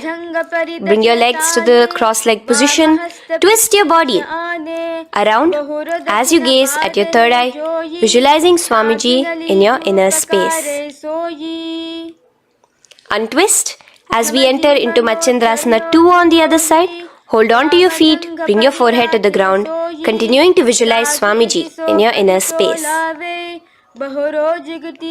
Slowly raise up and let us do Guru Asana on the other side. Engage all the three bandhas in the Mahamudra Bandha. Interlace your fingers, place it on top of your knee. Continue to visualize Swamiji, the Supreme Pontiff of Hinduism, as we do Guru Asana. Now, slowly uncross your feet and place them flat on the ground, knees towards the chest in Pashasana. Keep your hands holding the opposite knees, thighs together, and keep your spine completely erect. Continue the Khechari Mudra, where your tongue is pressed against the roof of your mouth. As you gaze at your third eye, visualize Swamiji in your inner space. Continue the Ujjayi Kumbhaka. As you breathe in and out, make the sound like an ocean. Now in the same position, just bring your chin towards your knees in Bodha Shokasana. Lean forward, gazing at your nose, and visualize Swamiji, the abode of bliss in your inner space. Now raise up and bring your hands, uncross your hands, bring your hands underneath your knees, clasping the opposite elbows in Kurakatasana. Gaze at your nose, visualizing Swamiji in your inner space. Now, in the same position as Kurakatasana, just cross your ankles into Sumatiyasana. Toes pointed upwards. Gaze at the nose. Visualize the great sage and Maharishi Sumati in your inner space. The next asana is Dandasana. Extend your feet out straight in front of you. Keep your arms straight above your head. Interlace the fingers from inside out. Let your wrists point outwards. Engage the Mahamudra Bandha, all the three bandhas. As you gaze at your nose in Dandasana, visualize Swamiji in your inner space. The next is Arambhasana. Now keeping your legs straight, release the Jalandhara Bandha and the Uddiyana Bandha, keeping your perineum clenched in Moola Bandha. Lean forward and down. Hold your big toes in the Prana Mudra with your index and middle fingers. Head to your knees. Do here the Nadi Shodhana Pranayama. Inhale through the left nostril, hold and exhale through the right. Visualize Swamiji in your inner space. The next is Bhidokasana. So, slightly raise your body up and bring your hands underneath your knees, extending your knees slightly up. Keep your heels a bit apart from each other and clasp your feet. Bring your shoulders down, wrapping your hands around your legs. Gaze towards your third eye, visualizing Swamiji in your inner space. So from here, let's enter into Jalandhari Pavasana. So you can actually remain in the same position with your hands underneath your calves and just bring the soles of your feet together. You might want to bring your body closer. Place your head on top of your feet with the palms facing upwards on the ground. Gaze at your nose. Visualize Swamiji in your inner space. Now slowly bring your hands out from underneath and come to a seated position. Stretch your legs out as we enter into Urdhva Paschimottanasana. Here we have a new Kumbhaka, the Pratyahara Kumbhaka, where you will feel your breath coming from your Mooladhara Chakra up to the Brahmarandra above the Sahasrara. This is the Pratyahara Kumbhaka. In Urdhva Paschimottanasana, extend your legs out, lift one foot behind your neck and lean forward and down towards your foot, visualizing Swamiji in your inner space. Now, slowly, keeping your leg behind your neck, lay onto your back as we enter into Anantasana. Hold the foot from the top of the opposite hand. Visualize yourself as infinite, endless, eternal. Gaze at your nose in Anantasana. Just now, in the same position, roll onto your elbow of the hand holding the foot. Gaze at your nose, feeling in complete control like Swamiji in Ankushasana. Slowly remove the leg from behind your neck. Take a moment to stretch, relax. Lay on your back. Bring your knees towards your chest. Bring your hands around, encircling the thighs and the calves with your arms. Roll to the left and right in Drishasana, visualizing Swamiji in your inner space. The next asana is Urdhva Paschimottanasana. On the other side, let us repeat it. Raise up to a sitting position and bring the other foot behind your neck. Lean forward and down, clasping your foot. Repeating Anantasana on the other side. Lay on your back. Bring the opposite hand to the foot. Gaze at your nose. And continuing to gaze at your nose, roll onto the elbow as we repeat Ankushasana on the other side. Now, you can release your foot and try to remain in the same position without removing the leg from behind your neck as you bring the other leg too to cross behind your neck with both your legs behind your head. Laying on your back, bring both your hands to clasp behind your back. Gaze to your nose, visualizing Swamiji in your inner space in Yoga Nidrasana. As we enter into Atmaramasana, in the same position you can uncross your hands from behind your back. Bring it up, continuing to keep it underneath the legs. Just clasp it behind your neck. So you can bring your legs out from behind your neck. Just let your hands interlace behind your neck, gazing to your nose, visualizing the Atma Rama, Bhagavan Mahavishnu within you as your soul blessing you, as you gaze at your nose in Atma Ramasana. Now, you can release your hands and legs. Continue to lay on your back as we enter into Kochikasana. Bring your knees to your chest with the soles facing upwards. Extend your arms sideways as you gaze towards your third eye, visualizing Swamiji in your inner space. Now, from Kochikasana, keep your arms reached out to the sides at shoulder level.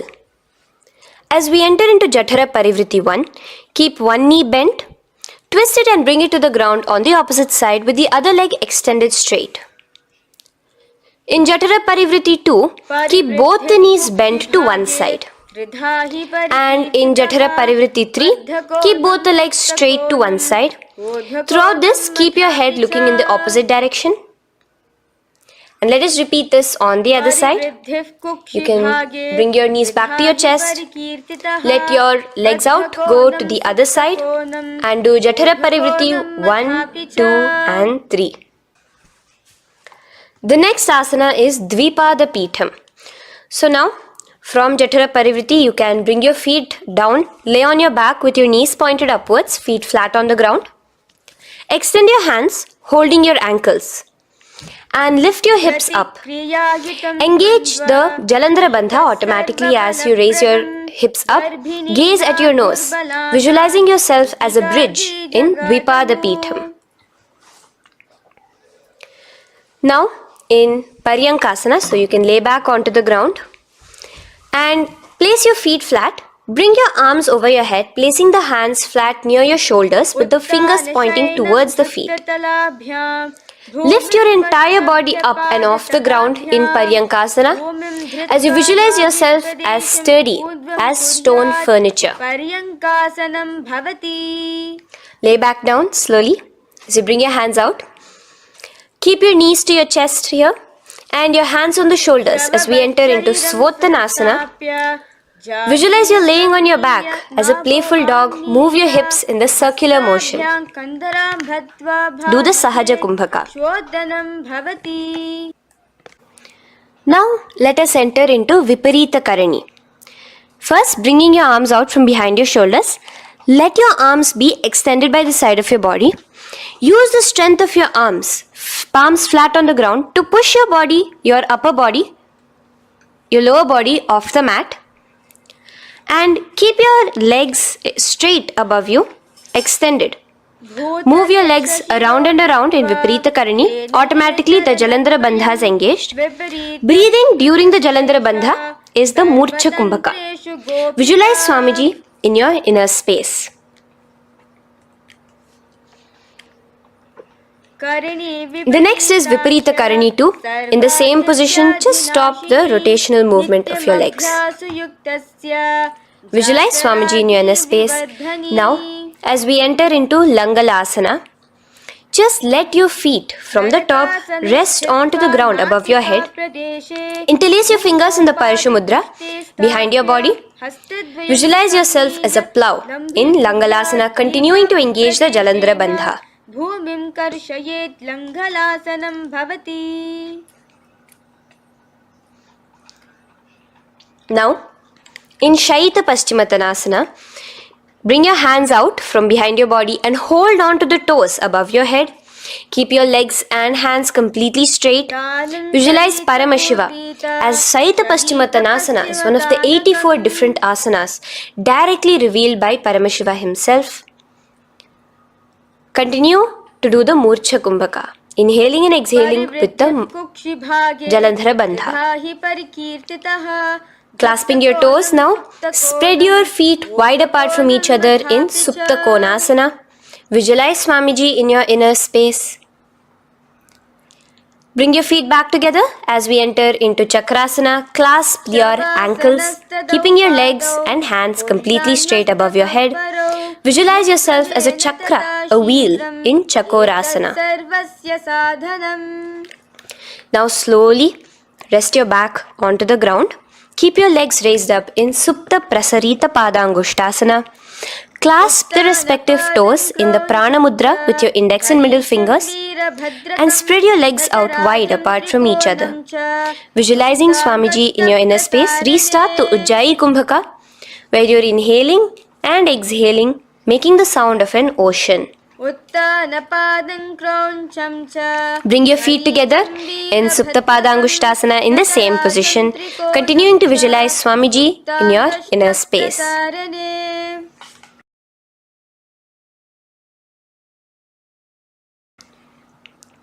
Now, bring your feet, release your feet and bring them into Padmasana. As you lay flat on your back in Matsyasana, hold the opposite elbows over your head, gazing at your nose. Visualize Matsyavatara, the fish form of Bhagavan Mahavishnu. Now in the same position, put one hand over the other, extended straight above your head. As you visualize Lord Rama in your inner space, continue to gaze at your nose. Now, slowly bring your hands to your hips as we enter into Sarvangasana. Lift your hips and legs up into the sky, crossing your legs in Padmasana. Let your hands support you, your elbows on the floor. Do the Jalandhara Bandha as you gaze at your nose in Sarvangasana. Now, bring your hips back onto the ground in Vrishchikasana. So in the Padmasana, just remove one foot alone. Keep one foot on the opposite knee as you pull the knee towards your face. Let your hands stretch out above your head, hooking forward as you raise your upper back off the ground, visualizing yourself as a scorpion in Vrishchikasana, gazing at your third eye. Do the Jalandhara Bandha, tucking in your chin to the chest. Now just switch your legs around as we repeat Vrishchikasana on the other side. Continuing to visualize yourself as a scorpion, gaze at your third eye.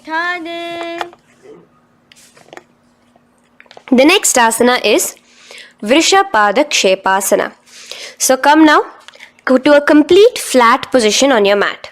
Come down to a complete lying down position and interlace your fingers around your neck. Now raise both your feet off the ground. Extend one leg straight and the other knee to the chest in a bicycle motion. Alternate between extending and raising the knee again and again, bringing your opposite elbows to the respective knees. Visualize Swamiji in your inner space. Breathe in and out in the Sahaja.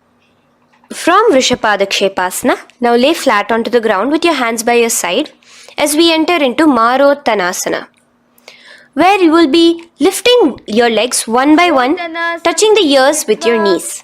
Visualize Swamiji in your inner space. The next asana is Vrikasana. Now what you'll be doing is laying on your back. Bring the soles of your feet flat onto the ground. Stand up completely and lay back down. Visualize yourself as a wolf in Vrikasana.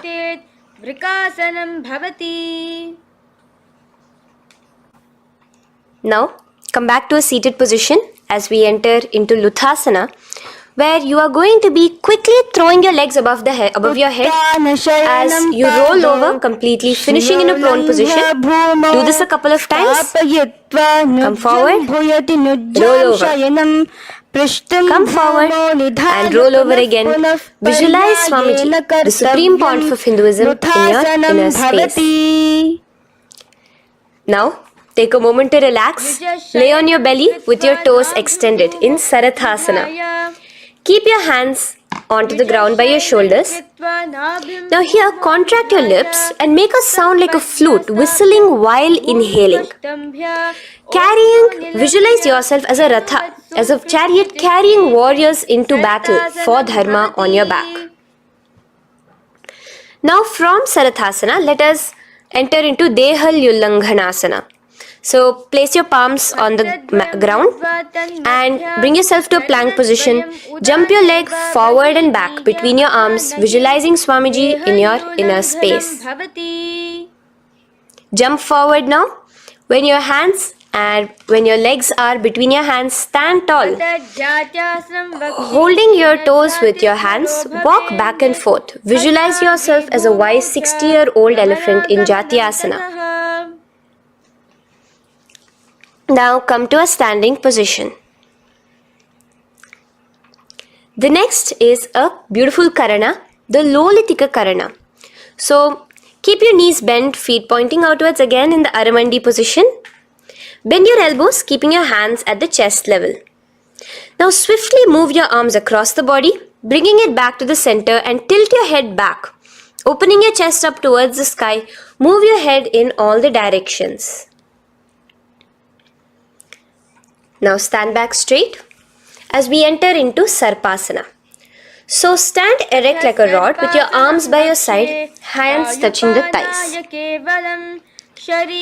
Visualize Devi, Kundalini, raising up and curling upwards around your body in Sarpasana.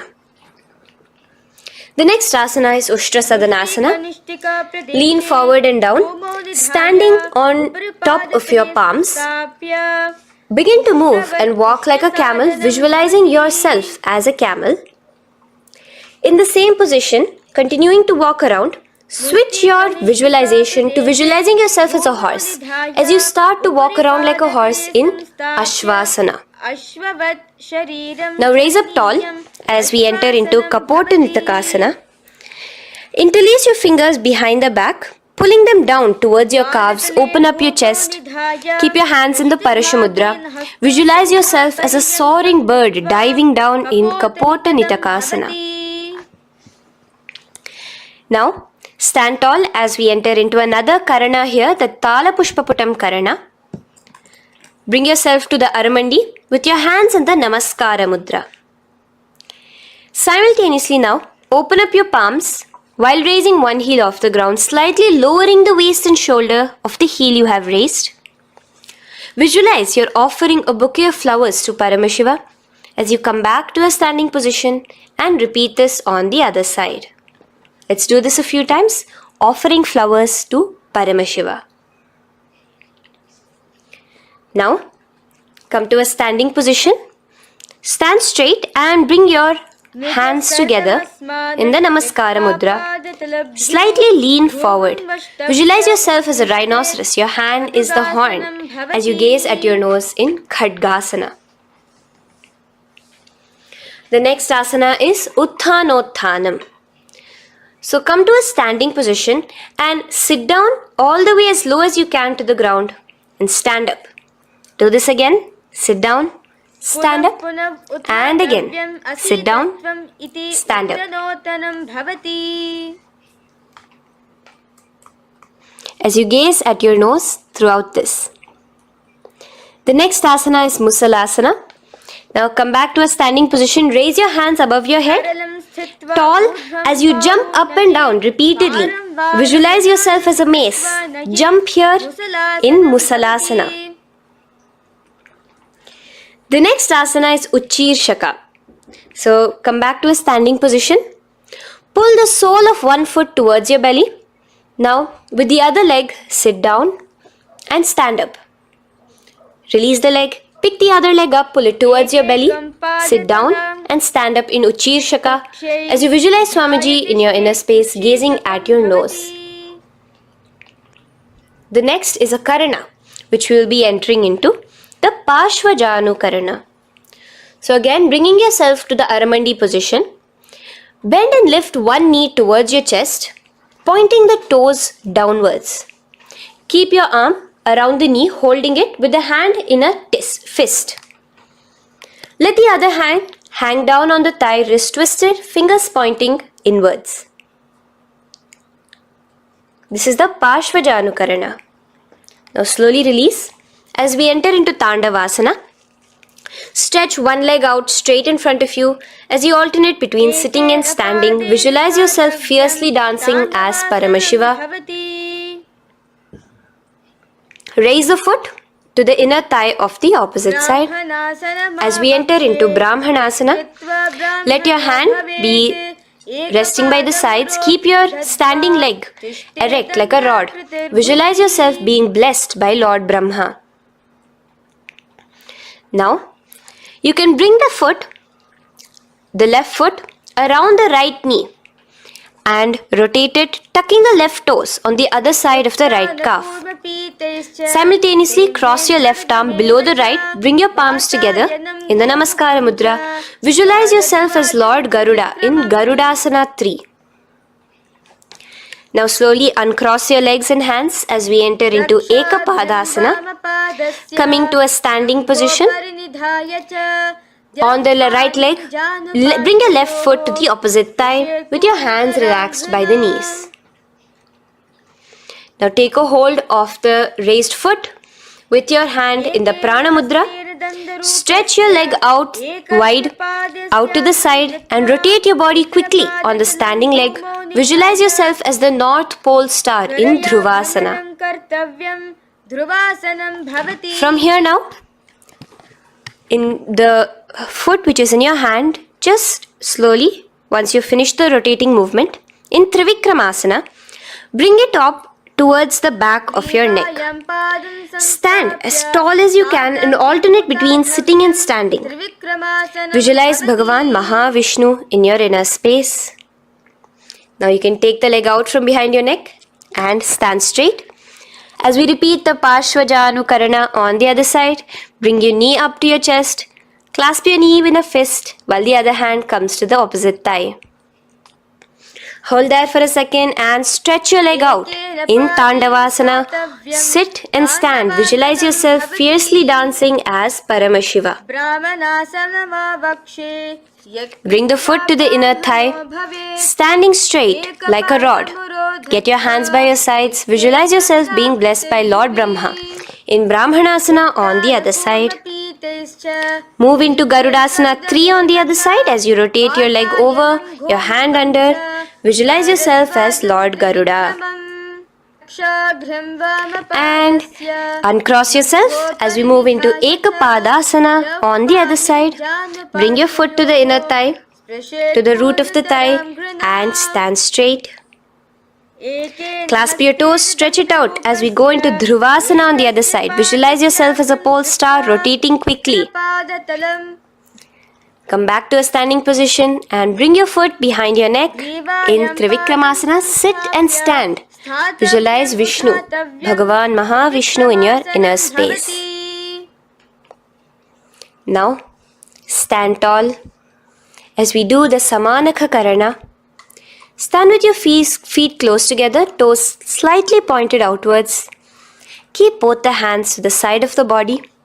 Take a moment to breathe in and breathe out and relax.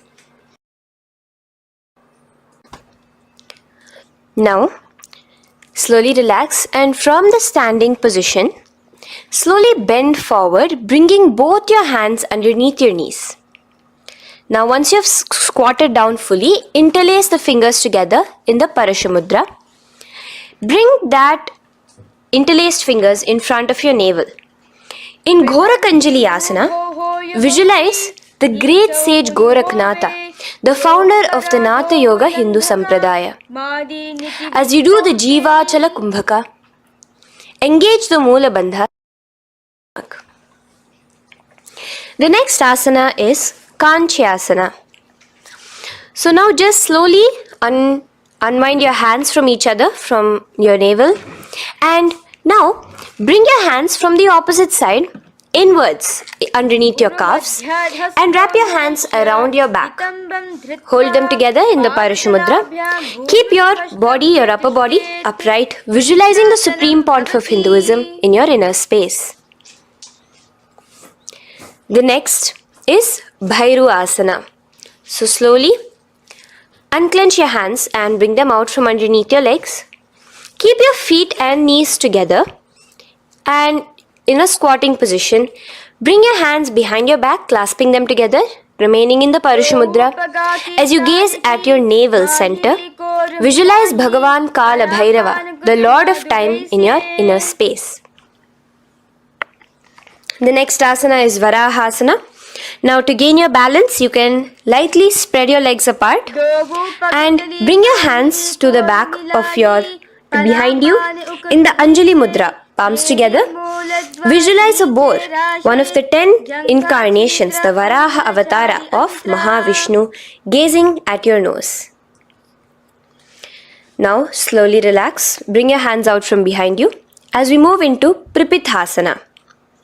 With your hands in the Prana Mudra, with your index and middle fingers, clasp the respective big toes and come to a half squatting position where your hips are at your knee level. Visualize Swamiji in your inner space as you do this asana, Pripithasana. Slowly let go of your feet and place your palms flat on the ground in front of you with the fingers wide for balance. We're going to be balancing here in Bakasana. Place your knees on the back of your arms. Focus your eyes on one spot as you raise your feet off the ground, balancing here. Visualize yourself as a crow. The next asana is Shushtanga Kapali Asana. So now come to a kneeling position. So from there itself, you can directly put your head onto the ground, or else come to a kneeling position and place your head onto the ground.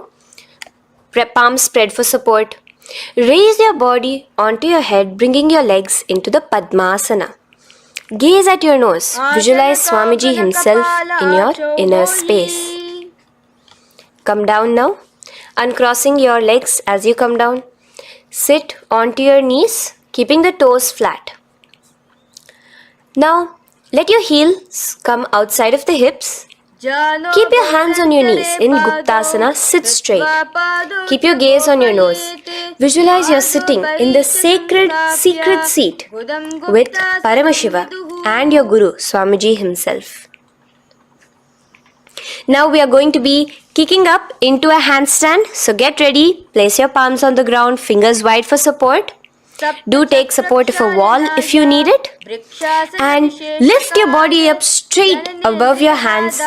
Visualize you are a tree in Vrikshasana 2 with deep roots into the ground. Breathe in and breathe out slowly. In the same position as we move into Shibhu Asana, switch your gaze to the third eye. Hold it there for a few seconds and relax. Bring your feet back to the ground. Now lay flat onto the ground in a plank position and slowly lower your body towards the ground and push yourself up again. In Matsyasana 2, go down and come up, visualizing yourself as a fish. The next asana is Sarpasana 2. So here you're going to lay prone, completely flat now. You can lower yourself to the ground. Bring your hands to the hips.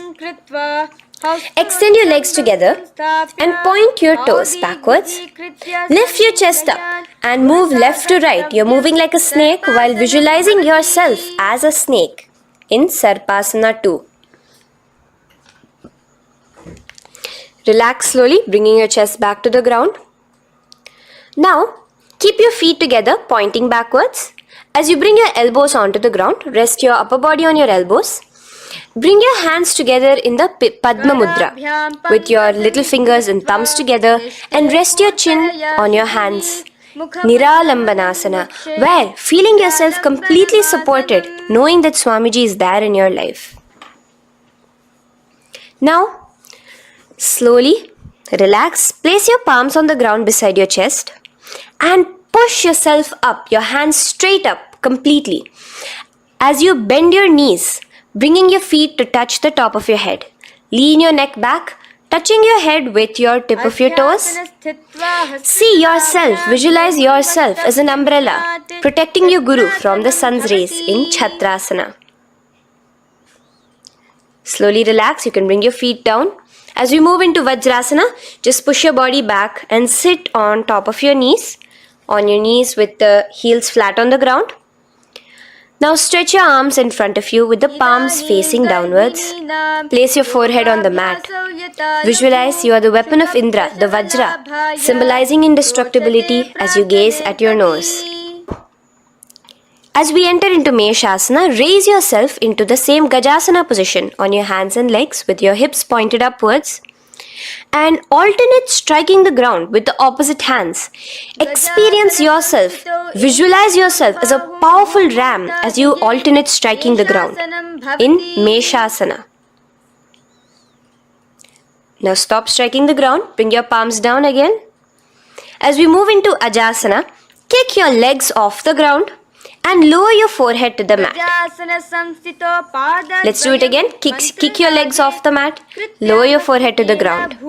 You are unborn, existing for all of eternity in Ajasana. Now, come to a seated position as we move into Dhanantara Asana. Sit on your heel with your legs together.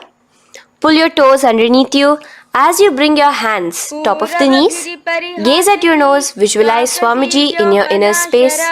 Here, do the Ujjayi Pranayama, inhaling and exhaling like an ocean, Dhanantara Asana.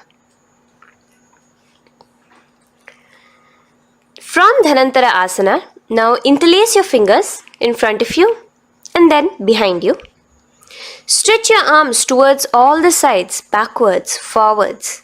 Giving a massage to the various different joints and muscles in your body. Lean forward, get up again. Continuing to visualize Swamiji in your inner space. Relax your hands and now take your respective heels and point them outwards, outside the side of your hips. Keep your hands on your knees with your thighs and knees resting on the ground, spine straight. Visualize yourself as Lord Garuda in Garudasana 4. You have Mahavishnu and Mahalakshmi on your back as you are flying. The next asana is Ananda Mandirasana. Now you can continue to remain in the same position. You can bring your feet pointing inwards. Use your hands to clasp underneath your ankle. Make sure your knees are spread out wide. Gaze at the third eye. Visualize residing in the blissful space of a temple. You are in a temple in Ananda Mandirasana. Now, as we move into Mandukasana, keep your knees wide and sit on top of your ankles. Your hands underneath your knees. Gaze to your nose. Visualize yourself as a frog. Suck in your stomach in the Uddiyana Bandha. And remember to do the Manduki Mudra, your tongue, your frog-like tongue, catching the nectar dripping from the Sahasrara Chakra in Mandukasana 2. Now, as we move into Narasimhasana, tuck your toes in and sit on top of the heels. Place your palms on the ground, spread your fingers wide and spread your knees apart onto the ground too. Gaze towards your nose, stick out your tongue and exhale forcefully, visualizing the Narasimha Avatara, the form of Mahavishnu as a half lion and half man. Now just raise up, bring your hands off the ground. Here we'll be doing a new pranayama, which is the Bhishraka pranayama, as we enter into Bhishrakasana. So continue to keep your knees and feet on the floor. As you bring your hand up to your face, make a hollow of your palms and place it over the mouth. Keep your thumbs under your teeth and close your lips. Gaze to your nose. Inhale through your left nostril, exhaling through the mouth.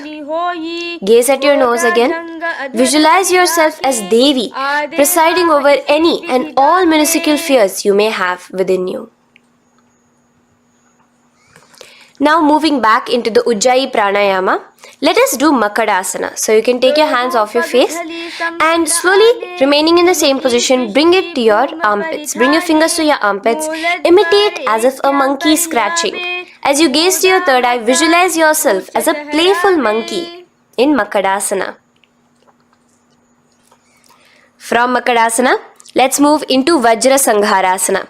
So you can slowly lift your knees off the ground, just balancing on your toes, sitting on the heels. Bring your hands behind your back and clasp the opposite elbows. Gaze to your nose, embody a diamond, visualize yourself as a diamond-like strength for yourself and your Sangha. The next asana is Khanjanasana. So now you can uncross your hands, rest on top of the heels with your knees on the ground.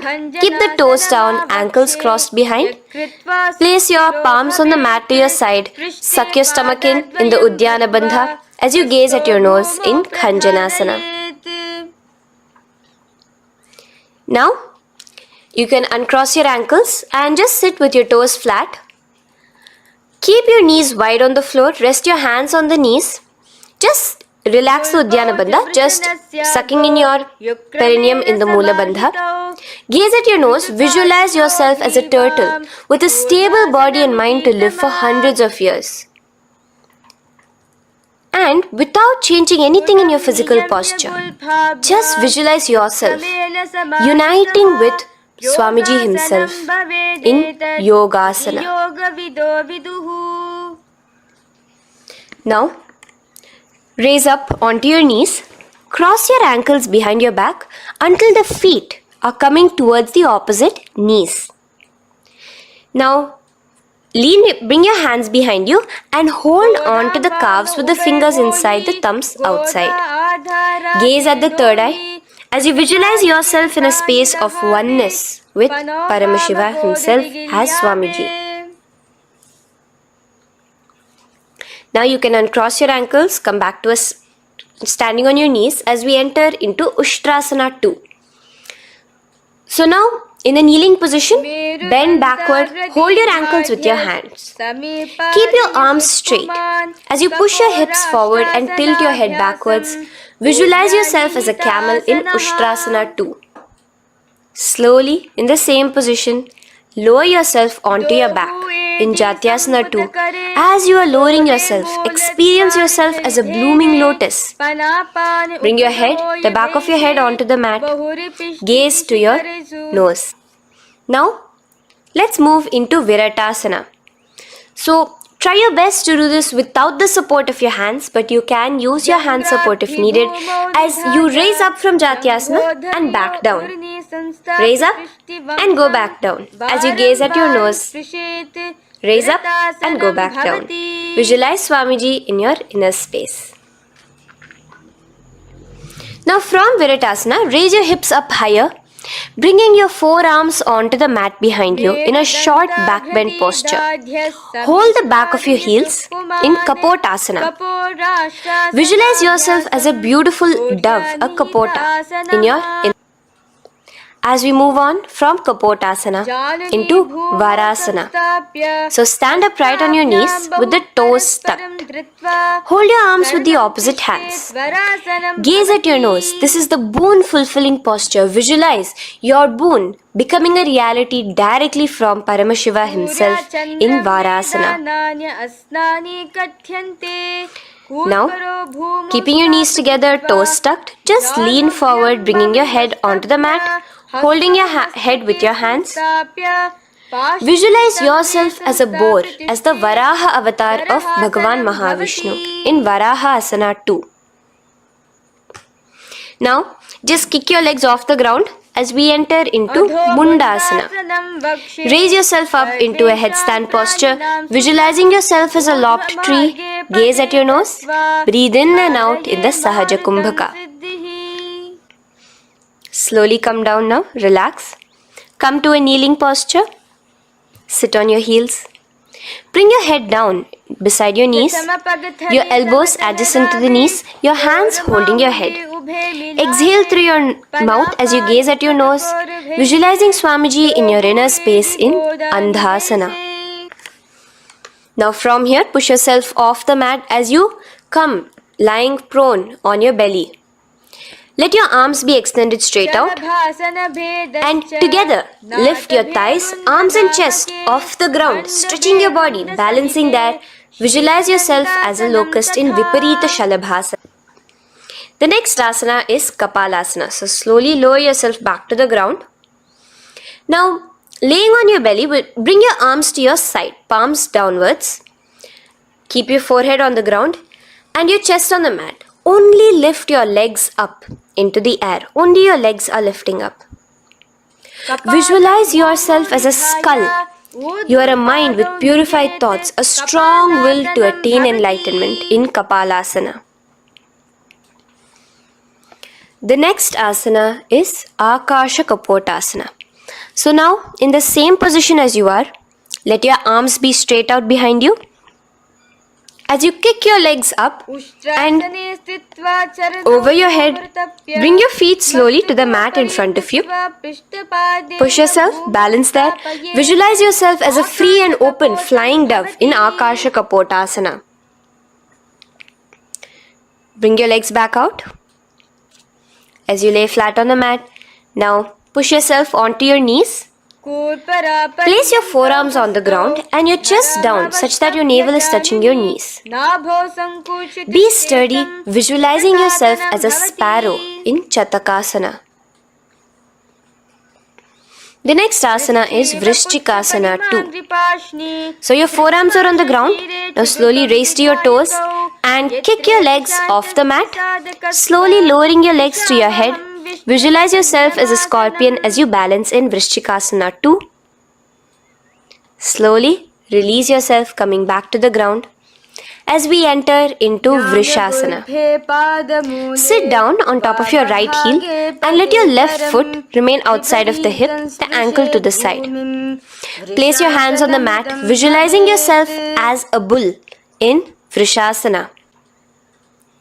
Now, bring both your knees underneath you, sit on both your heels, cross your left leg over top of the right, lightly, and in Lolasana, push yourself off the ground. Your knees are off the ground, you're just balancing on your hand above the mat. Visualize Swamiji in your inner space. Lower down now.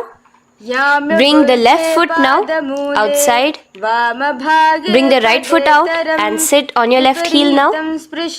As we do Vrishasana on the other side, visualize yourself as a bull. From here, let us get into a very powerful asana, Balagunasana. So, place your left toes on the ground, sit on the heel of your left foot. Place the right foot flat with the knees raised towards your chest. Maintain your palms on the respective knees. Be upright. Visualize Balagunahai, one of the 84 siddhas in your inner space in Balagunasana. Now come to a squatting position. Let your feet be flat as you bring your elbows under your thighs and calves, wrapping it around your shins. Hold on to your ankles from the outside in Grahasana, visualizing yourself as an entire planet. Now you can unwrap yourself as you sit on top of the opposite heel in Balagunasana on the other side. Maintain your palms on the respective knees. Visualize Balagunahai, one of the 84 siddhas in your inner space. Now, sit upon both the toes with the heels up and knees off the mat, knees pointing forward. Now, keep your hands downwards on the respective knees. Keep your spine upright as you visualize Swamiji in your inner space in Utkatasana. The next asana is Vajra Sangharasana. Just spread your knees out wide in Utkatasana. Spread your knees out wide. Clasp the elbows behind your back. Visualize Swamiji in your inner space in Vajra Sangharasana too. The next asana is Anilasana. Now, sit with your feet hip width apart. Bring your hands under the soles of your feet from inside. Your palms facing downwards. Step onto your hands. Keep your arms straight, elbows together at the navel. Gaze to your nose. Visualize yourself able to consume and live off of air alone in Anilasana. The next is Padukasana. So from Anilasana, you can release your hands. Place the back of your hands on the mat with your fingers facing upwards. With your fingers facing towards your body, palms upwards. Step your feet on top of your hands and wrap your hands around your feet like a shoe. Walk around. Visualize you're wearing padukas, walking across the length and breadth of the world in Padukasana. Now bring your palms onto the ground. Stop moving around as we move into Kukutodana. Kick your feet up into the air and let them fall back down. Let's go up again and come down. Kick up and go down. Visualize yourself as a rooster in Kukutodana. The next is Viparita Nrityasana. So as you're kicking yourself up, you can go up into a complete handstand posture, which is Viparita Nrityasana. Do take support if needed. And move around on your two hands as if you are dancing in Viparita Nrityasana. Slowly come back down to a standing position. Lean forward and let your feet be slightly apart from each other. Bring one palm down on the mat with the arms straight. Bring the opposite hand to your head and be stable in Kunjarasana. Now just put that hand down as you bring the other hand to your head, repeating Kunjarasana on the other side. Be stable here. Now you can squat back down onto the ground. Keep your feet flat. Hold your respective ankles and lift your feet off the ground in Kadamba Asana. Visualize yourself as a Kadamba tree, a pious tree that promotes a long life. The next asana is Pavana Muktasana. Now sit back down onto the ground. Bring your knees towards your chest. Let your hands wrap around your knees, hold it close to your body. Visualize all the excess vata, air, just balancing and releasing in your system in Pavana Muktasana. Now, let us move into Chakorasana. So first stretch your legs out in front of you. Bring one leg behind your head. Now place both hands on the ground and lift your body off the ground while lifting the other leg too, up straight. Visualize yourself as a powerful source of energy. Gaze at your third eye in Chakorasana. Slowly relax back down. Now hold your left toes with the left hand, index and middle fingers. Pull the foot to the left ear. We are entering into Dhanurasana 2. Extend your right leg out, keeping straight. Hold the big toe with your right hand. Visualize yourself as a bow in Dhanurasana 2. The next is Ashtavakrasana. So lift your left leg over top of the left shoulder.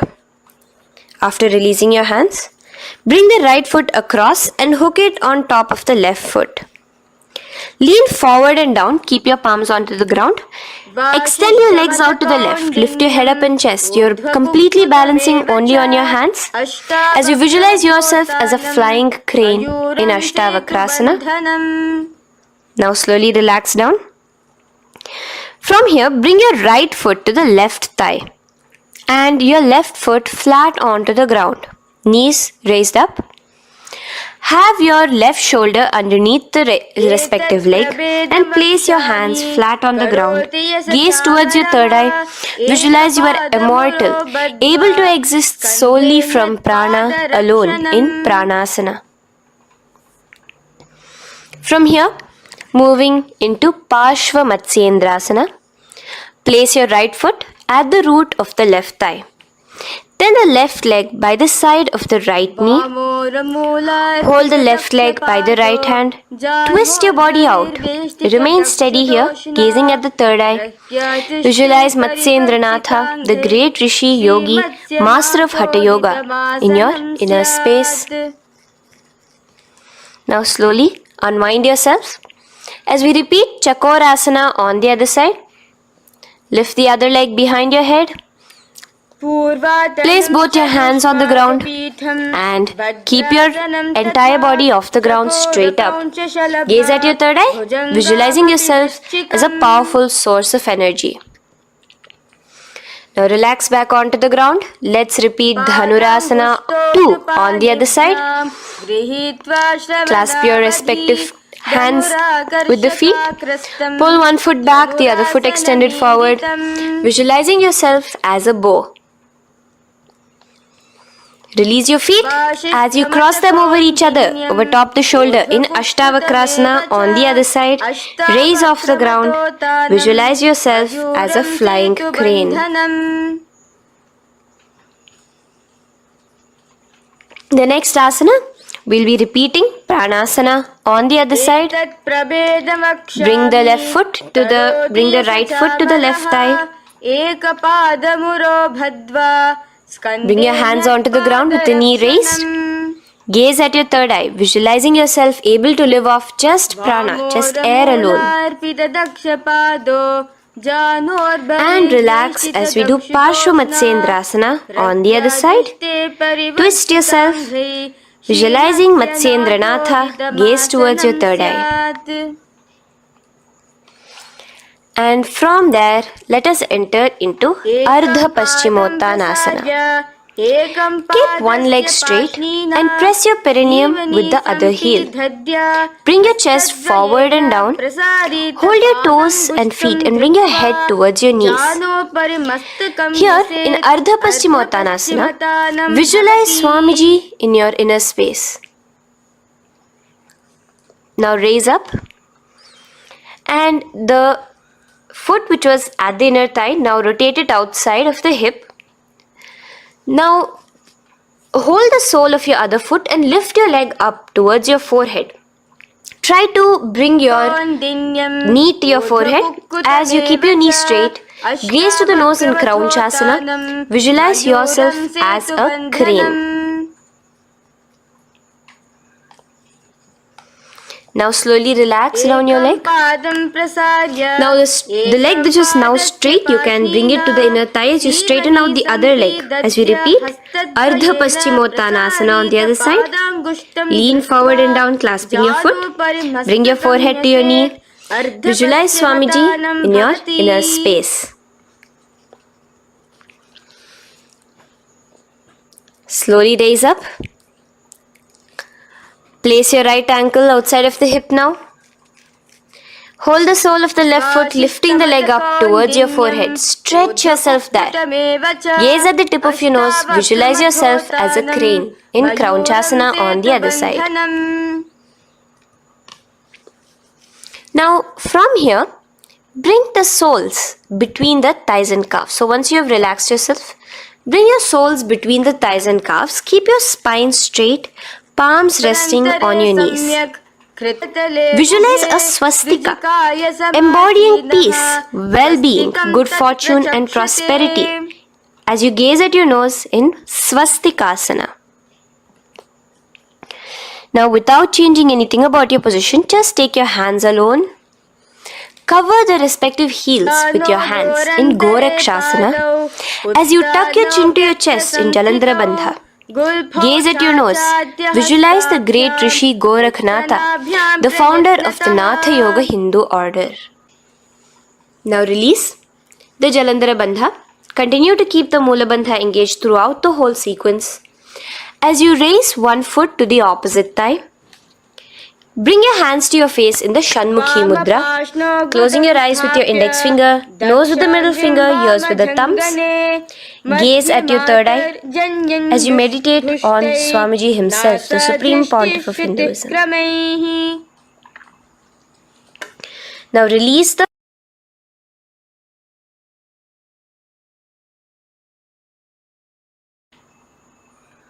Shanmukhi Mudra. And in Yogasana 2, bring your legs into the Padmasana position over the opposite thighs. Keep your hands flat onto the ground beside your knees with the palms facing upwards. Sit straight, gaze at your nose. Here we'll be starting the Kaka Chanchu Kumbhaka, where your inhalation will be through your tongue wrapped like a pipe, and your exhalation will be through your nose. From Yogasana 2, now keeping your palms beside your body, just switch them around to be flat on the ground and push your entire body off the ground, balancing. Visualize yourself as a rooster in Urdhva Kukkutasana. Now relax down, come back to a seated position on the floor, keeping your legs in Padmasana. Insert your hands through your knees and place them on the mat. Remember, do not lift your body up, just stay seated down there. In Siddha Harituliyasana, gaze to your nose, visualize Swamiji himself in your inner space. From there, let's enter into Hamsasana, where you will actually be pushing yourself off the ground. Lift your thighs up high above your shoulder, above your elbows as much as possible. Gaze to your nose, visualizing yourself as an elegant swan in Hamsasana. Now release yourself. Now, do not take your hands out from between your thighs and calves. Just go onto your knees and reach your hands behind your body with your fingers interlaced in the Parashumudra. Bring your forehead to the floor as you gaze at your nose. Visualize yourself as Lord Paramashiva's bow in Karmukasana. Now, slowly come back to the seated position as we move into Kurmasana 2. Keeping your hands in between your thighs and calves, bend your elbows and hold your respective shoulders with your hands. Visualize yourself as a turtle, a stable body and mind to live for hundreds of years. Now in the same position, just engage the Jalandhara Bandha, tucking your chin to your chest as we move into Granthi Bhedasana, gazing at your nose. Rejoice, knowing you are in Paramashiva's secret knot posture. And from there, release the Jalandhara Bandha as you roll onto your back. Keep your hands on the shoulders, laying flat on your back. As you visualize yourself as a turtle on its back, playful, gaze at your nose in Uttana Kurmasana. Now rock yourself back to a seated position as we do Pangu Kukkutasana. Now it's the same as your hands between your thighs and the calves, except you will be placing one hand flat on the mat. Hold the wrist with the other hand. Lift your body up and holding only on one hand. Visualize yourself as a rooster in Pangu Kukkutasana. Now release back to the ground. Hold. Let's do Pangu Kukkutasana on the other side. Place the other palm flat and bring the other hand holding the wrist. Push yourself off the ground. Visualize yourself as a rooster. Continue the Kakachanchu Kumbhaka, sucking in your breath through your curled tongue and exhaling through your nose. As you slowly extricate your hands from between your thighs and calves, let's do Girdharasana here. So now, interlace your fingers in the Parashamudra as you place your elbows on the feet, remaining your legs in Padmasana. Lean forward and down, resting your chin on your knuckles. Press your thumbs to your throat in Girdharasana. Visualize Swamiji in your inner space. From there now, sit straight into Padmasana 3. So with your legs in Padmasana, bring one hand over the other near your navel center. Engage all the three bandhas, suck in your stomach, clench your perineum, tuck your chin to your chest and gaze at your nose in Padmasana 3. Slowly now, as we move into Padmasana 4, bring your hands to the respective knees. Release the Jalandhara Bandha and release the Uddiyana Bandha, just engaging the Moola Bandha alone. Visualize Paramashiva in your inner space as you gaze at your nose in Padmasana 4. Now we'll be entering into Karmukasana 2. So in the Padmasana position, hook your right hand index and middle finger in the Prana Mudra around the toe. Pull it back while your left hand rests on the knee. Now, as you visualize yourself as Paramashiva's bow, just release your right foot, bring your left hand to the left toe, right toe, and let your right hand be on the right knee. Now from here, let's do Karmukasana 3. So you can release your toes, cross your hands behind your back, continue to keep your legs in Padmasana, and with your respective hands, cross behind your back. Hold on to the toes in the Prana Mudra. Engage all the three bandhas, suck in your stomach, clench your perineum, tuck your chin to your chest. Visualize yourself as Paramashiva's bow in Karmukasana 3.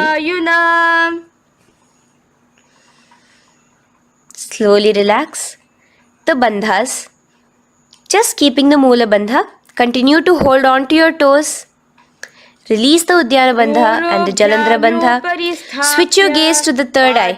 Visualize you are Paramashiva's third eye itself. Anything you come across, you just rejuvenate it, destroy it in Dridhasana. Now, try to keep your hands at the toes. If not, just keep your hands crossed behind you as you lean onto your back in Padmasana, where you are entering into the Nagrasana position. Lay flat onto the back, visualizing yourself as a snake, gaze at your nose in Nagrasana. Do the Sahaja Kumbhaka, simple breathing, inhaling and exhaling.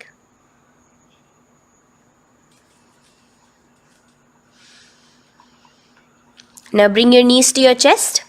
Let your hands wrap around your knees. Slowly uncross your Padmasana and bring your knees to your chest. Bring your hands to the Parashamudra, the fingers interlocked on top of your knees. As you pull your chin up to your knees, visualize yourself as a ball in Kandukasana. Now relax. Bring your feet onto the ground. the knees pointed upwards in Urdhva Pavanasana. As you interlace your fingers, bring the interlaced fingers behind your head. Laying down, gaze at your nose in Urdhva Pavanasana. The next asana is Marakata Pithasana. Now, from behind your head, take your hands out and clasp onto your feet. Just step lightly onto your palms. As you push your hips up into the sky, automatically engaging the Jalandhara Bandha.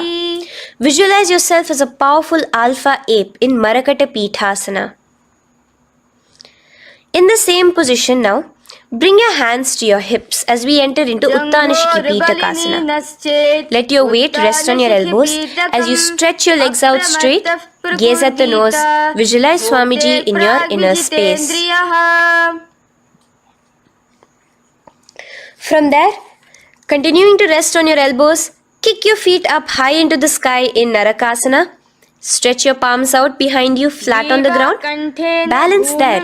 Visualize yourself blissfully traveling through hell unscathed in Narakasana.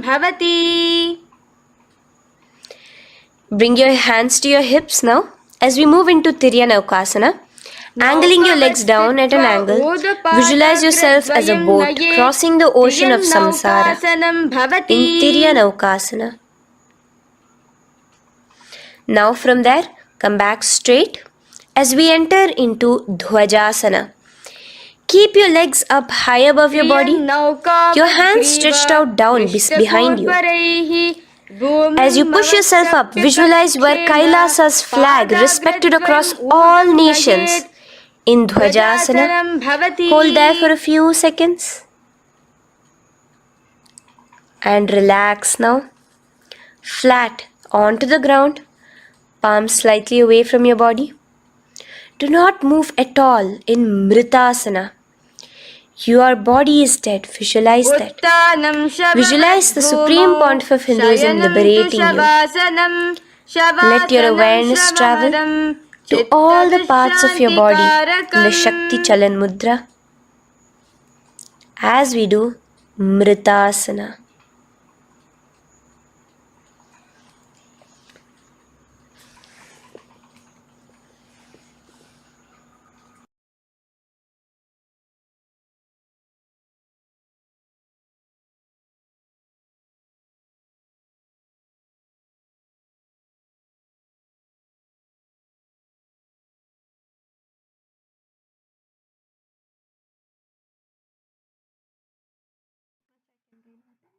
Om Purnamadah Purnamidam Purnat Purnamudachyate Purnasya Purnamadaya Purnamevavashishyate Om Shanti Shanti Shantihi Harihi Om Tat Sat Sarvam Bhagavat Shri Nithyananda Paramashiva Padukarpanamastu Om Nithyanandam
Yes. Nithyanandam?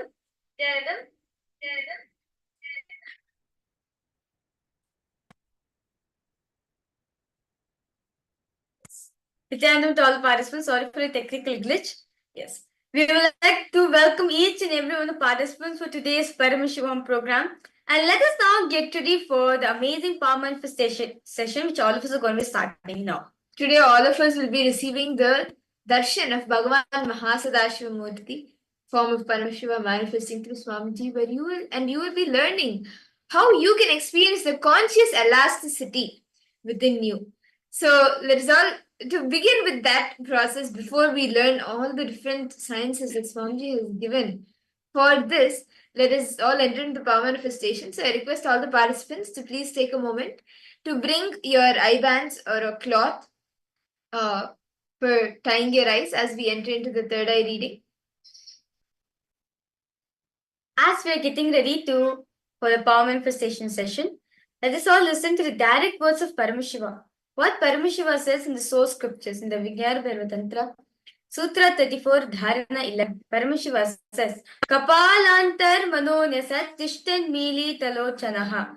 Kramena manaso dadhyat lakshayed lakshamuttamam.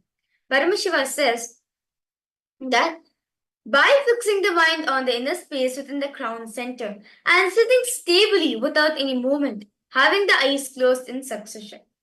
By the stability of the mind in inner space through the power of the third eye, one directly sees the ultimate goal, Laksham, by having the vision beyond the sight that reveals any object or place, attaining the space of oneness with the source Paramashiva.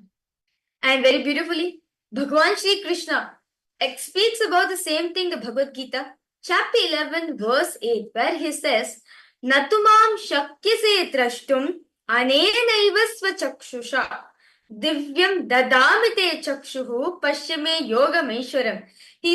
Bhagavan Krishna says to Arjuna that the two physical eyes which are having, but you cannot see my cosmic form with these physical eyes of yours.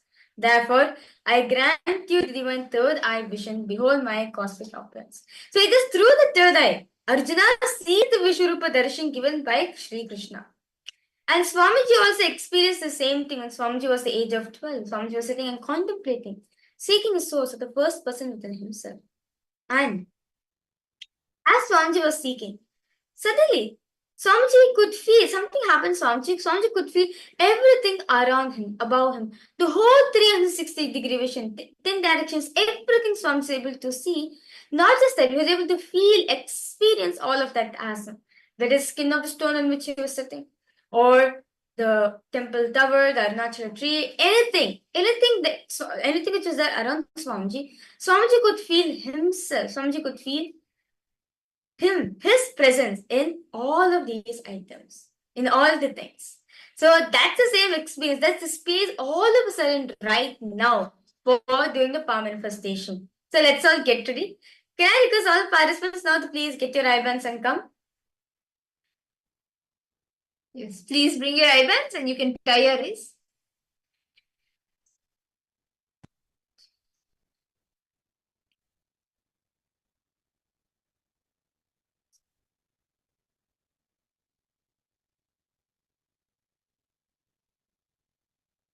Okay.